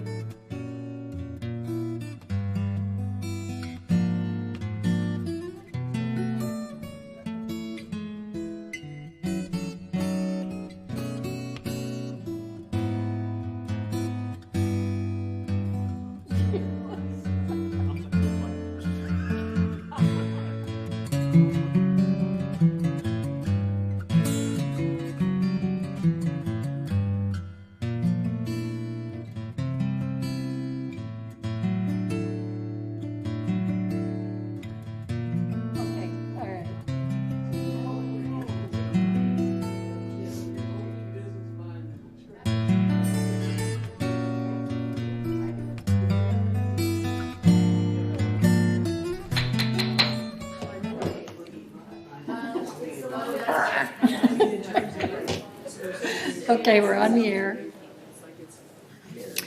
So we shall resume the meeting, and the next item is the committee reports. And so Jim Hopkins, will you report on the finance and the treasury report and the finance committee report? Okay. I see the chart's up. Microphone. This is slide one. Microphone. All right, let me do it this way. Okay, thank you. My voice doesn't carry, I guess. Thank you, Madam Chair. Okay, first chart shows that through the reporting period of March 31st, 2022, the GRF full accounting statement had a net income of $1,003,000, with a total revenue of $11,432,000, and total expense of $10,429,000. GRF was better than budget by $449,000, with total expenses coming in at $1,244,000, better than anticipated. The favorable results seen in the expenses were partially offset by lower revenues of $795,000. Slide 2, please. The operating fund results, and that's without depreciation, shows a favorable variance of $1,120,000 through the reporting period, with expenses better than budget by $1,239,000, offset by revenue worse than budget by $119,000. Please note that the operating fund does not include reserve fund additions, transfer facility fund income, nor gain or loss on our investment portfolio valuation. Slide 3, please. The next chart shows the reserve and trust facility funds and restricted revenues and expenses. Together, these funds show an unfavorable variance of $672,000 through the reporting period, with revenue worse than budget by $676,000, and expense better than budget by just $4,000. The unfavorable variance is primarily driven by non-cash $749,000 valuation loss in a long-term bond fund portfolio.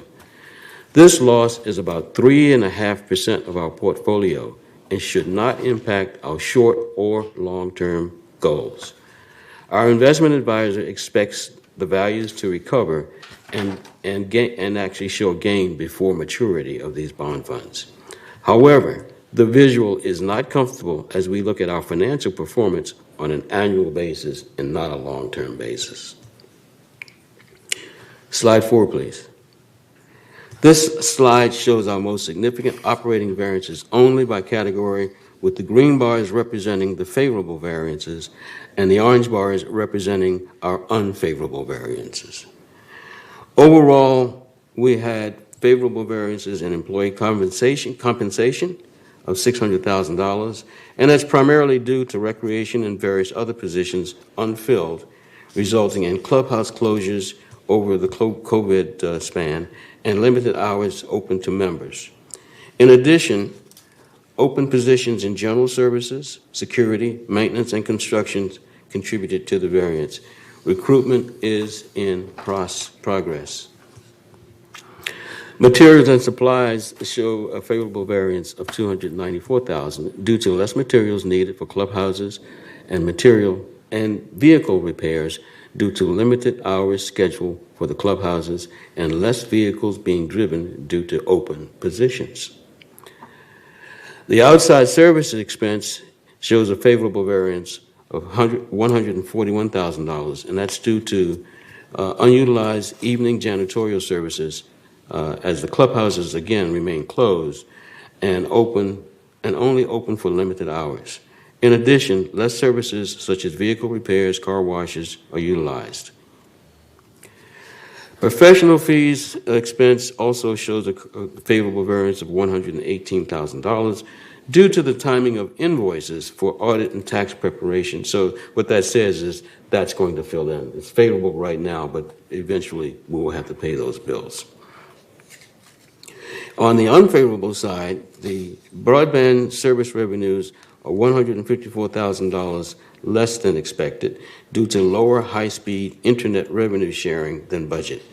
The budget anticipated that the contract renegotiation in which GRF would be awarded higher revenue sharing percentage have not taken place yet, and those negotiations are still ongoing.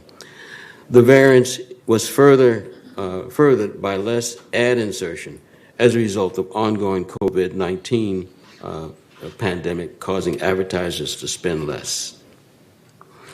And last but not least, utilities and telephone expense is unfavorable by $83,000 due to higher natural gas costs in the Recreation Department due to rising rates. The variance was furthered by higher water expense for the golf course, and this is a result of a 77% less rainfall than the 3-year average that we use for budgeting. Slide 5, please. This slide looks at our sources of revenue other than assessments, such as fees and rentals. To date, we have received just over $2,407,000 of non-assessment revenue. As expected, our largest revenue is broadband services at 54%. That's the set boxes, the internet insertion, internet ad insertion, and also premium channels. And that's followed by golf revenues at 23% of the $2.4 million. Clubhouse rentals and merchandise sales make up 12%, and the other sales bottom out at 11%. Slide 6, please. The operating expenses to date, excluding depreciation, are just under $9.1 million. The pie chart again shows the largest category is compensation at 63%, despite the challenges of bringing on staff. Cable programming and franchise fees are at 12%, and the next largest expense that's largest expense is insurance and professional.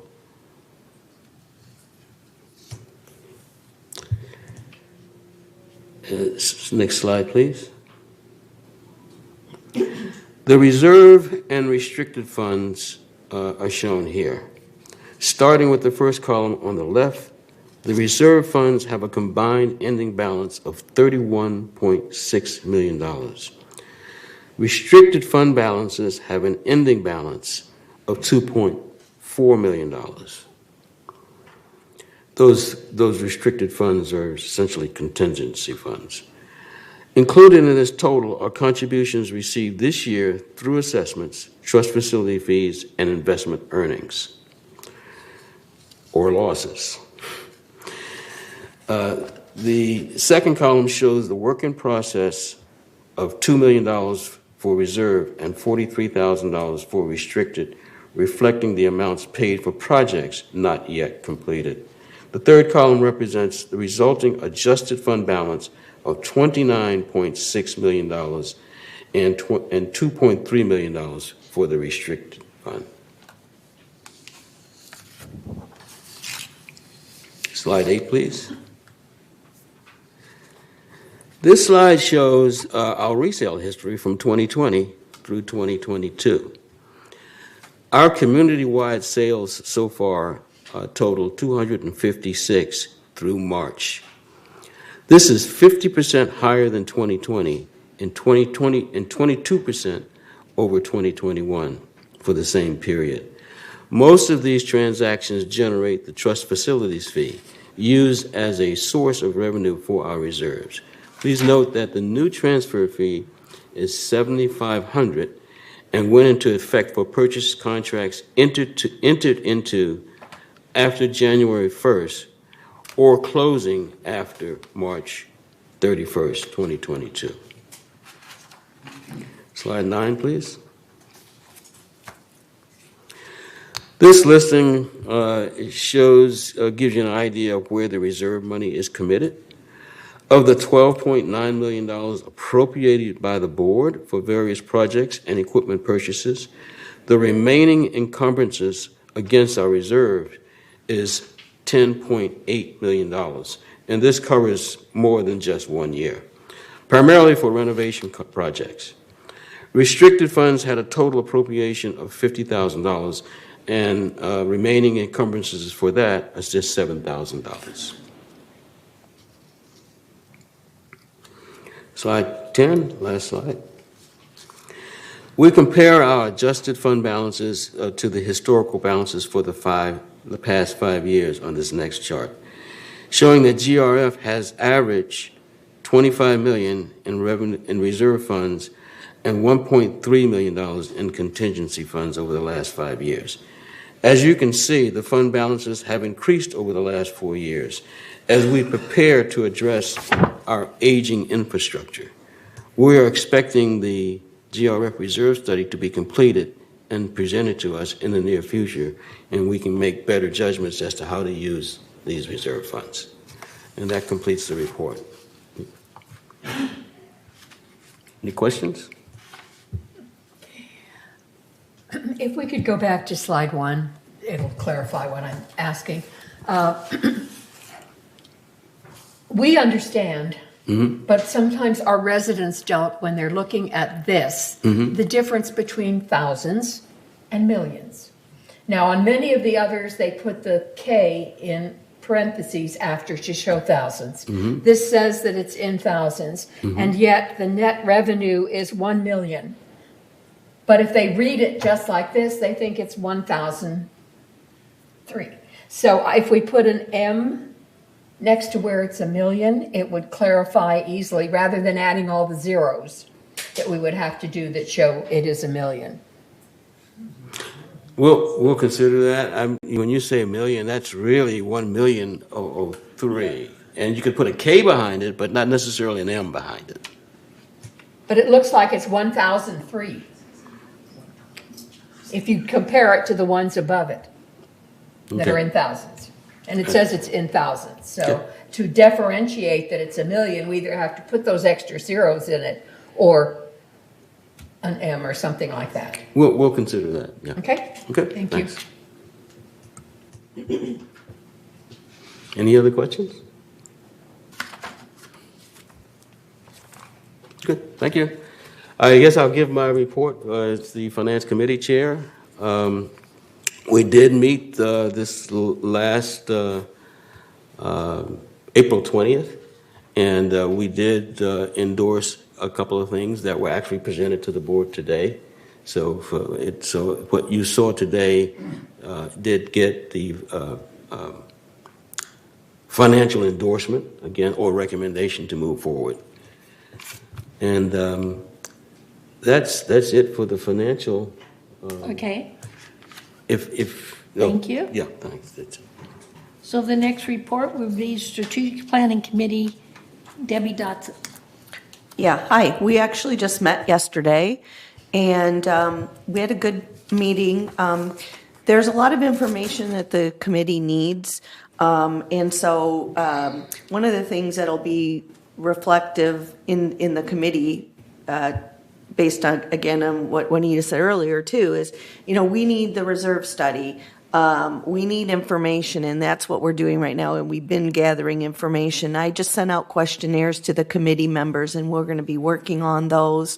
Siobhan presented the VMS Strategic Plan to us, and that is, we want to model somewhat like that as far as our questions, but we still need community input, and so I'm going to be working with Meeting Communications on how best to accomplish that goal.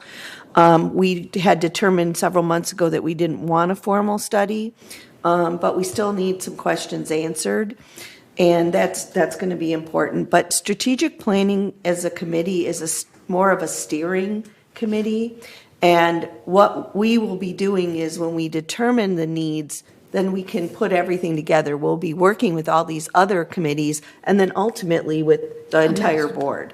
So that's kind of what we talked about yesterday during our meeting. So that's it. And we don't have another meeting scheduled yet, but we will publish it on the calendar once we do have it. Yes? I was present and I'm not listed. Oh. Okay. Was she on, when I signed the minutes? I thought I had seen her name. I think I saw your name on my minutes, but. What month are those minutes from? They were from yesterday's meeting. The minutes in the Oh, you packet are didn't not even from have the yesterday's meeting. You meeting. didn't have the minutes ready. Yeah, I don't, well, no. You're talking about where the last meeting's minutes? Yes, it says the director's present. Yeah, that was for the previous meeting, not yesterday. We didn't add yesterday's yet, right? Thank you. Okay, yeah, no, we'll make sure you're listed for when it gets published for the next time. Thank you. Mm-hmm. Thank you. The next one is CAC, Yvonne Horton. Thank you, Madam President. The Garden Center Volunteer Program is underway. Also, the Garden Center surveillance camera installation and signage is being completed. Hopefully, this will deter the thefts that they've been having over there. The shortage of part-time employees still plagues the Recreation Department. However, the volunteer program at Clubhouse 6 has allowed us to open the clubhouse on a limited basis. I wanted to mention that the children's swim program is starting on May 27th at Pool 6. And it is over at 4 o'clock, but there will be continued swimming for adults until 6 o'clock. Also, Pool 2 has reopened and Pool 1 is now undergoing its annual maintenance. I wanted to note that 375 people have signed up for the Village Games. Yay! And renovations is still ongoing at the Performing Arts for the rental rooms and the kitchens. Last month's meeting of the CAC committee was rather lively, would be an understatement. We had lots of input regarding updates at the Garden Center rules. The updates were tabled until we could address the concerns of the gardeners. The updates for the tennis rules were also tabled because we just flat ran out of time. That concludes my report. The next meeting is May 12th at 1:30 in the boardroom or virtually. Thank you. Okay, so the next is the Equestrian Center Ad Hoc Committee, and as you know, we meet quarterly. And so the only thing new that I would add is they just launched Help the Herd 2, okay, which is VCF donation. And on this Help the Herd 2 is they seek to raise a total of $33,000, which would cover, the money to complete the shade shelters, okay? And another phase 2 would be the veterinarian care, and then phase 3 would be a campaign will provide much needed funds to replace old round pen at the top of the hill. So that's all I have to report right now, except to remind people that we have a Renaissance Fair on May 21st. That's May right. 21st. Okay, yes. I wanted to mention that we do have another new horse named Gus, and he is brought in to accommodate our members that are over 200 pounds. Sorry, we had to get a big horse. Anyway, I just wanted to mention that. Thank you. Okay. So thank you, and that's my report for the Equestrian Center. So the next item would be the report of the Landscape Committee. Juanita Skellman. Thank you. The Landscape Committee also meets quarterly. So our last meeting was March 9th. I reported on it at our April meeting, and the minutes are in your packet. What we are doing is spotlighting one section of our landscape department at each meeting. And our next meeting is June 8th, and we will be featuring the ground maintenance. For those of you who do not come to our meetings, Landscape has been giving us absolutely fantastic updates with charts and pictures and staffing. It's just really showing. This last one was trees, and it was an excellent, excellent report. So anybody that's interested in landscaping, please come to the meeting on June 8th. Thank you. Okay, the next would be the report of maintenance and construction. So, Egon, do you want me to read it? No, I can read it. Can you hear me? Okay, all right. Go ahead. Okay, we had an extensive meeting on April 13th, and we discussed a number of issues. One that you've already heard about was the relocation of benches off the sidewalk in certain areas. We discussed a number of things there. A couple of things that came up is, one of the things is that to replace the benches as close as possible to the old ones, within the landscape. Two, to install the new ones before removing the old ones. Check any legal issues by moving off the sidewalk onto either Third or United grass areas. And last but not least, don't call them bus benches. The bus benches have a very specific connotation to within some cities, and we maybe end up having to put wind and rain shelter in with bus benches. The next thing we discussed was the request to hold on some method of waterproofing the hay so that when it rains, the water doesn't go in there. And there was just a discussion and some ideas. We'll work on that some more. We had a verbal report that the pickleball lighting was completed, and we had a verbal report on the employee parking lot lighting status. But as of this reading, it is now operational, and it looks pretty good. Shepherd's Crook near Gate 3, that's this year's installment. Some shrubbery and tree branches need removal in order to put them in. There's a verbal report on the golf driving range, some proposed savings.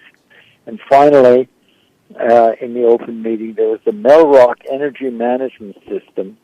There's a verbal report given and a suggestion that we might send representatives to look at such a system in operation at either Claremont College or UCI. On the closed meeting, we had one issue, and that was that we recommended forwarding the community center remodel contract to the GRF board at today's meeting, at the closed meeting. And that's the report on the MC meeting. There was no clubhouse ad hoc committee meeting. However, we did have a task force that came up with a number of consultants, and we got bids from 2 consultants, and a meeting to interview these candidates will be scheduled by staff, and we will then interview these 2 candidates and make a selection. And that's my report. Thank you. Thank you. The next item is the report of the Media and Communications Committee. Joan Melman. Thank you, Madam Chair. Media and Communications met Monday, April 18th, and at our meeting, Ms. Paulin reviewed the activities of the communications, including 73 projects tracked, 125 posts to the website, and the CEO's office is fielding 400 to 500 phone calls and information through email for information Laguna Woods Village. The village breeze is out, and all of you have seen that and how beautiful it is. CR&R trash rollout and new bulky item collection process is communicated in the magazine, on e-blast, and on the message board. So be sure you read up on our trash collection. Ms. Pullen and Ms. Foster are visiting various associations around the village and talking to different groups, including the Garden Villa Association.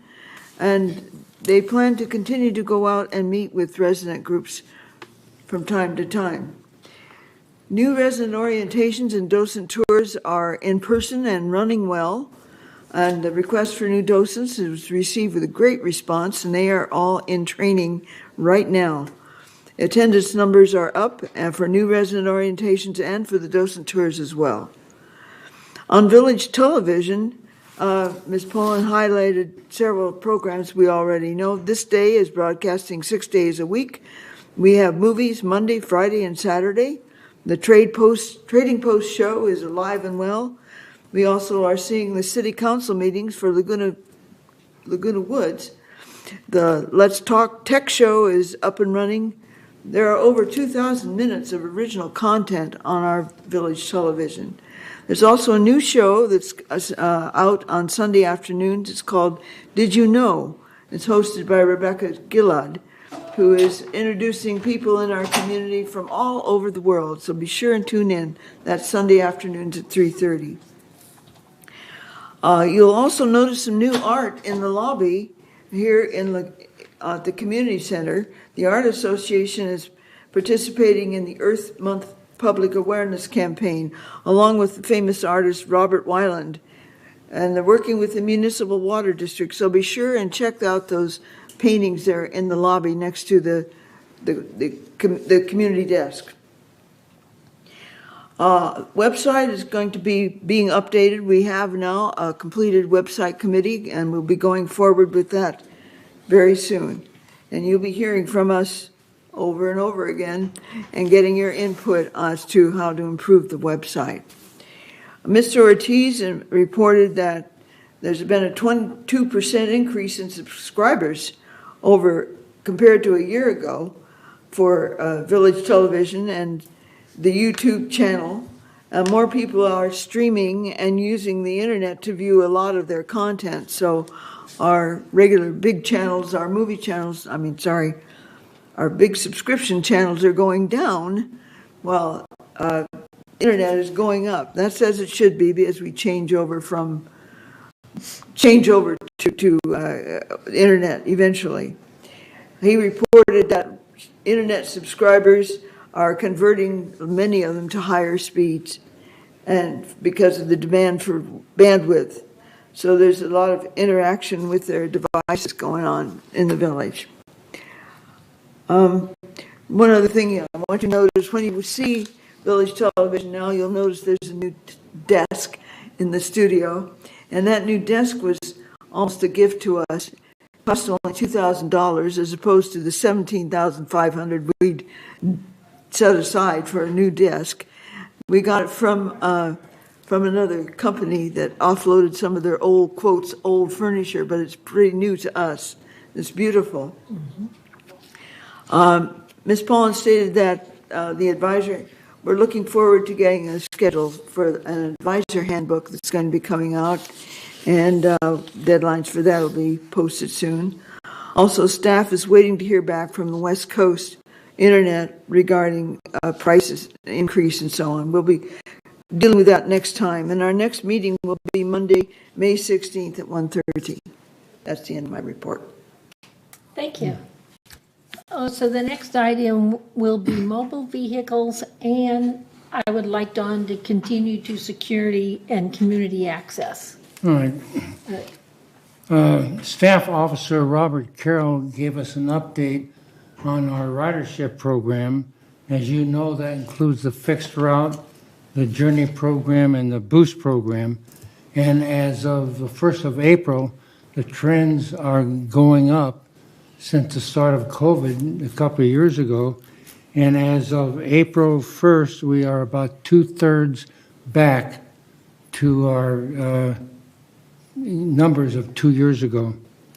And we hope that it continues. The destination program that people are asking about is still on hold. There's no date set yet to get it restarted.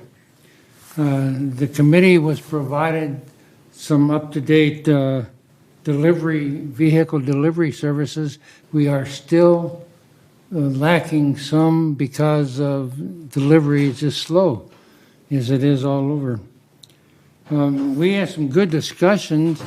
One that you'd be interested in, I'm sure, is the purchase price we pay for vehicles. And it was suggested, in fact, it was suggested by Egan, that staff look into the possibility of purchasing good used cars. This has been looked into in the past, and they want to do it again, and compare those prices with brand new fleet prices and see which deal would be the best for us. So we'll look into that, and I'll keep you up to date. As a reminder, we have a meeting with Agewell. That will be the last meeting for all residents at Clubhouse 1 tomorrow at 1 o'clock. And you are definitely invited to be there. And then after that, this board will make a decision soon, hopefully, what we're going to do.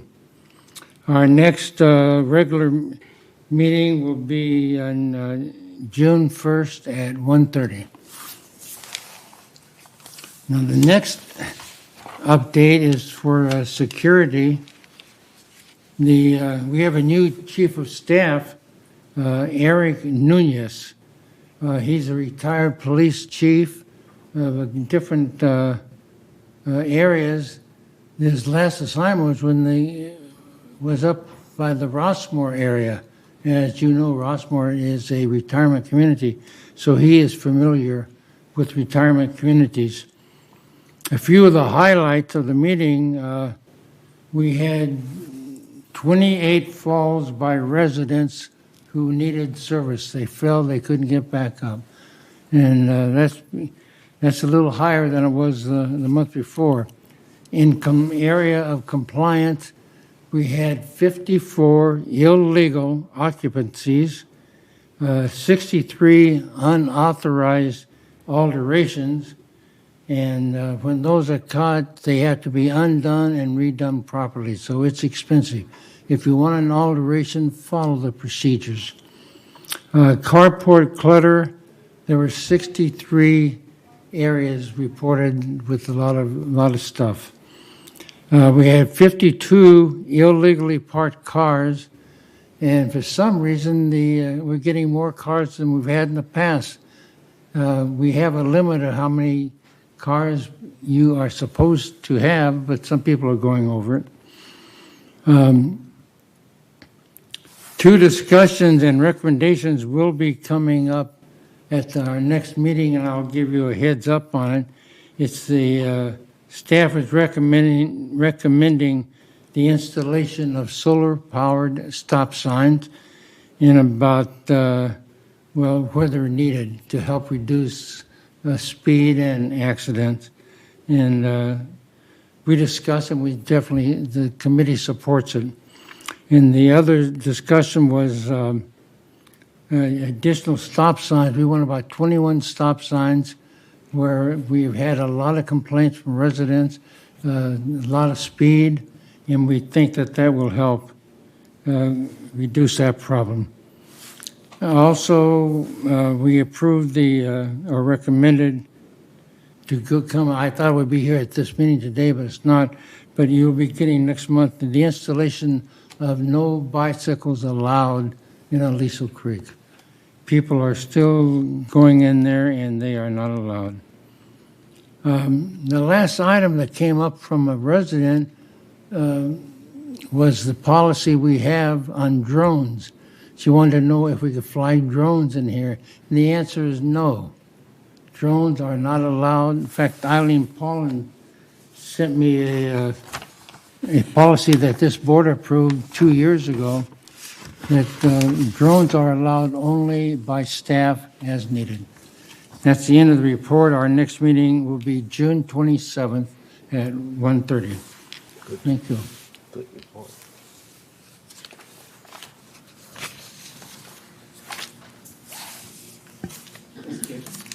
And are you finished? Yes. Okay. Thank you so much.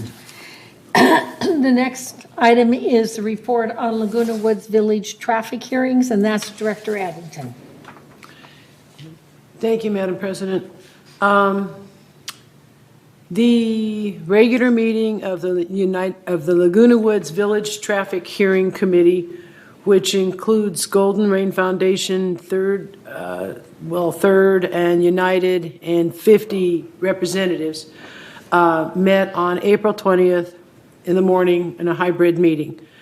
There were 4 people scheduled. The first 2 were no-shows, and so they were found guilty as charged. I don't like that word guilty, but they were found responsible as charged.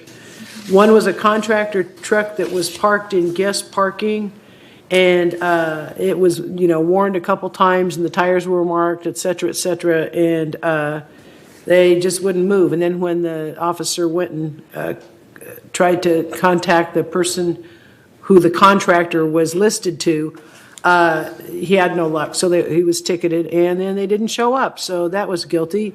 And then there was also a golf cart parked in the wrong place, obstructing traffic in an underground parking garage. Mm-hmm. It was like an open parking area, but you can't park, so you're obstructing traffic as it goes out.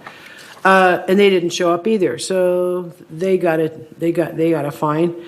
And then one person did show up, and he was accused of parking on the sidewalk, and there was some discussion about that because he said they had asked if anybody could park there, and they said yes, anybody can park there, it's open parking, but he said if he didn't park on the sidewalk that other people couldn't get out of there. Anyway, it got a little confusing, not confusing exactly, it got a little entailed. Anyway, upon consideration of all the facts, he was found guilty. And then we had one person that was scheduled for an appeal, and this is an amusing way to end this. This is under the category of no good deed goes unpunished. We actually reduced this lady's fine last month, or a couple months ago, and anyway, she's appealing that now, and we don't know if she's appealing her ticket again, or if she's appealing her reduced fine. And so our next meeting will be May 18th at 9, and again, it will be here in the boardroom or electronically. Thank you. That's my report. Thank you. The next one is information technology.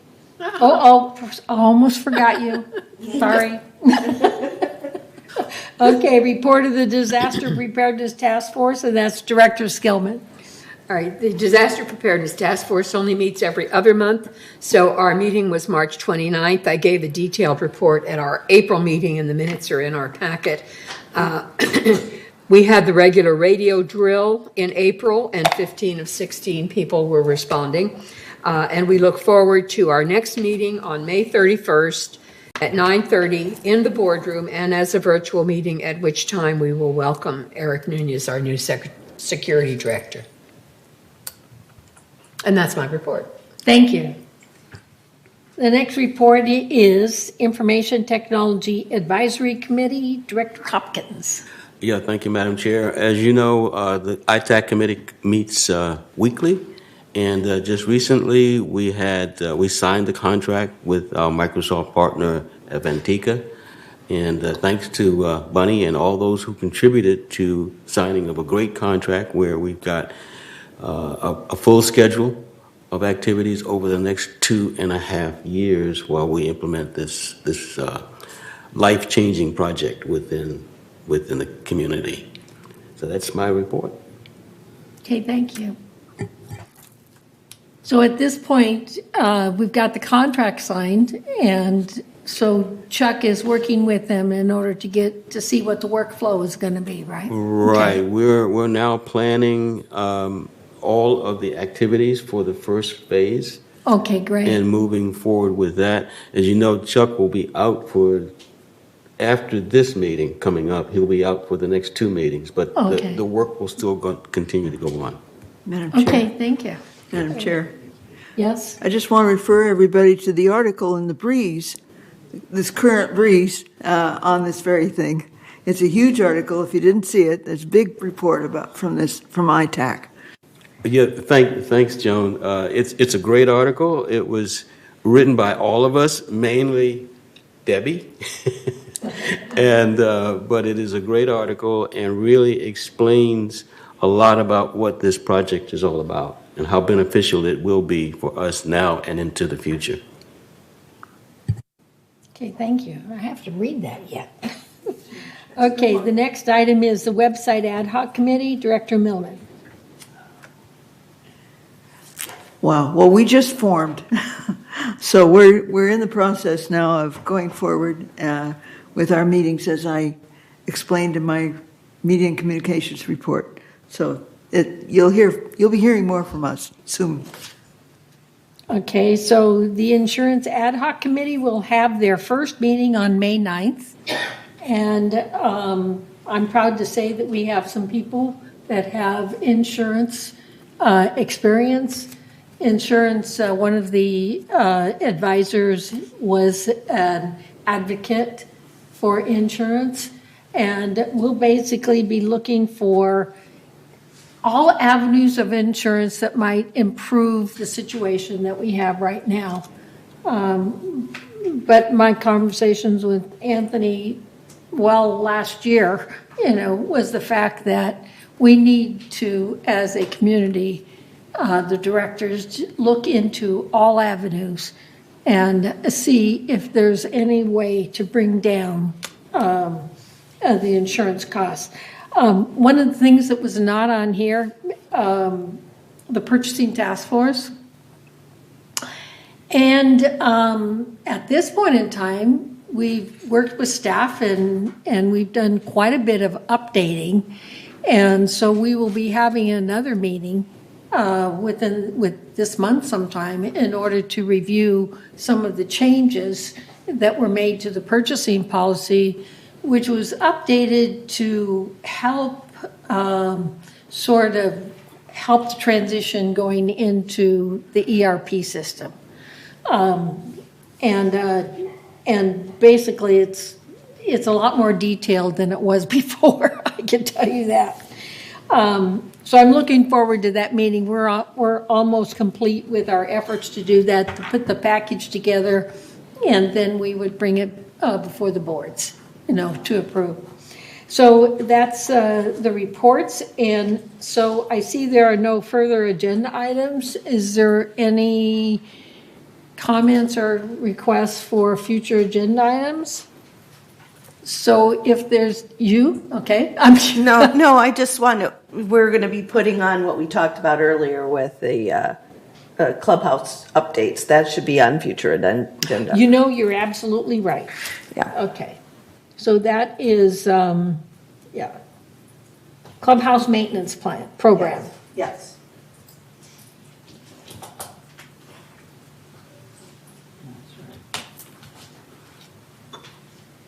Great. Okay, so the next item, director comments. Do we have any director comments here? Okay, Juanita. I would like to encourage all of our directors who I know get common ground from CAI. The latest issue has a fantastic article entitled The Middle Group. Community associations have become unhealthy micronisms of a divided nation. It's time to recognize the ruptures and bring neighbors back together again. Being right must take a backseat to being neighborly, even for those who disagree. It's a wonderful article and gives a lot of things that we really need to think about, because that's certainly prevalent in this community. And secondly, which I will bring up at the Insurance Committee, there is a bill, AB 2450, in the legislature right now, which defines wildfires and would take it out of insurance requirements and make it, instead of being mandatory, would make it one that deductible that we could choose or not. And that would make a big difference in our property insurance fees. So we need to keep track of where that's going. Okay, thank you, Juanita. Do we have any other comments? So if there's no other comments, we will recess to our lunch upstairs in a closed meeting. Yes. Thank you, everybody. This was a good meeting. What time will we reconvene? Pardon? What time will the closed meeting begin? Well, we have to eat, so 12:30? 1:45. 12:45, sorry. Yes. Thank you. 12:45. You can check with her, but that's what the, Okay, thank you. that's what the regulation says. Oh, much better than last.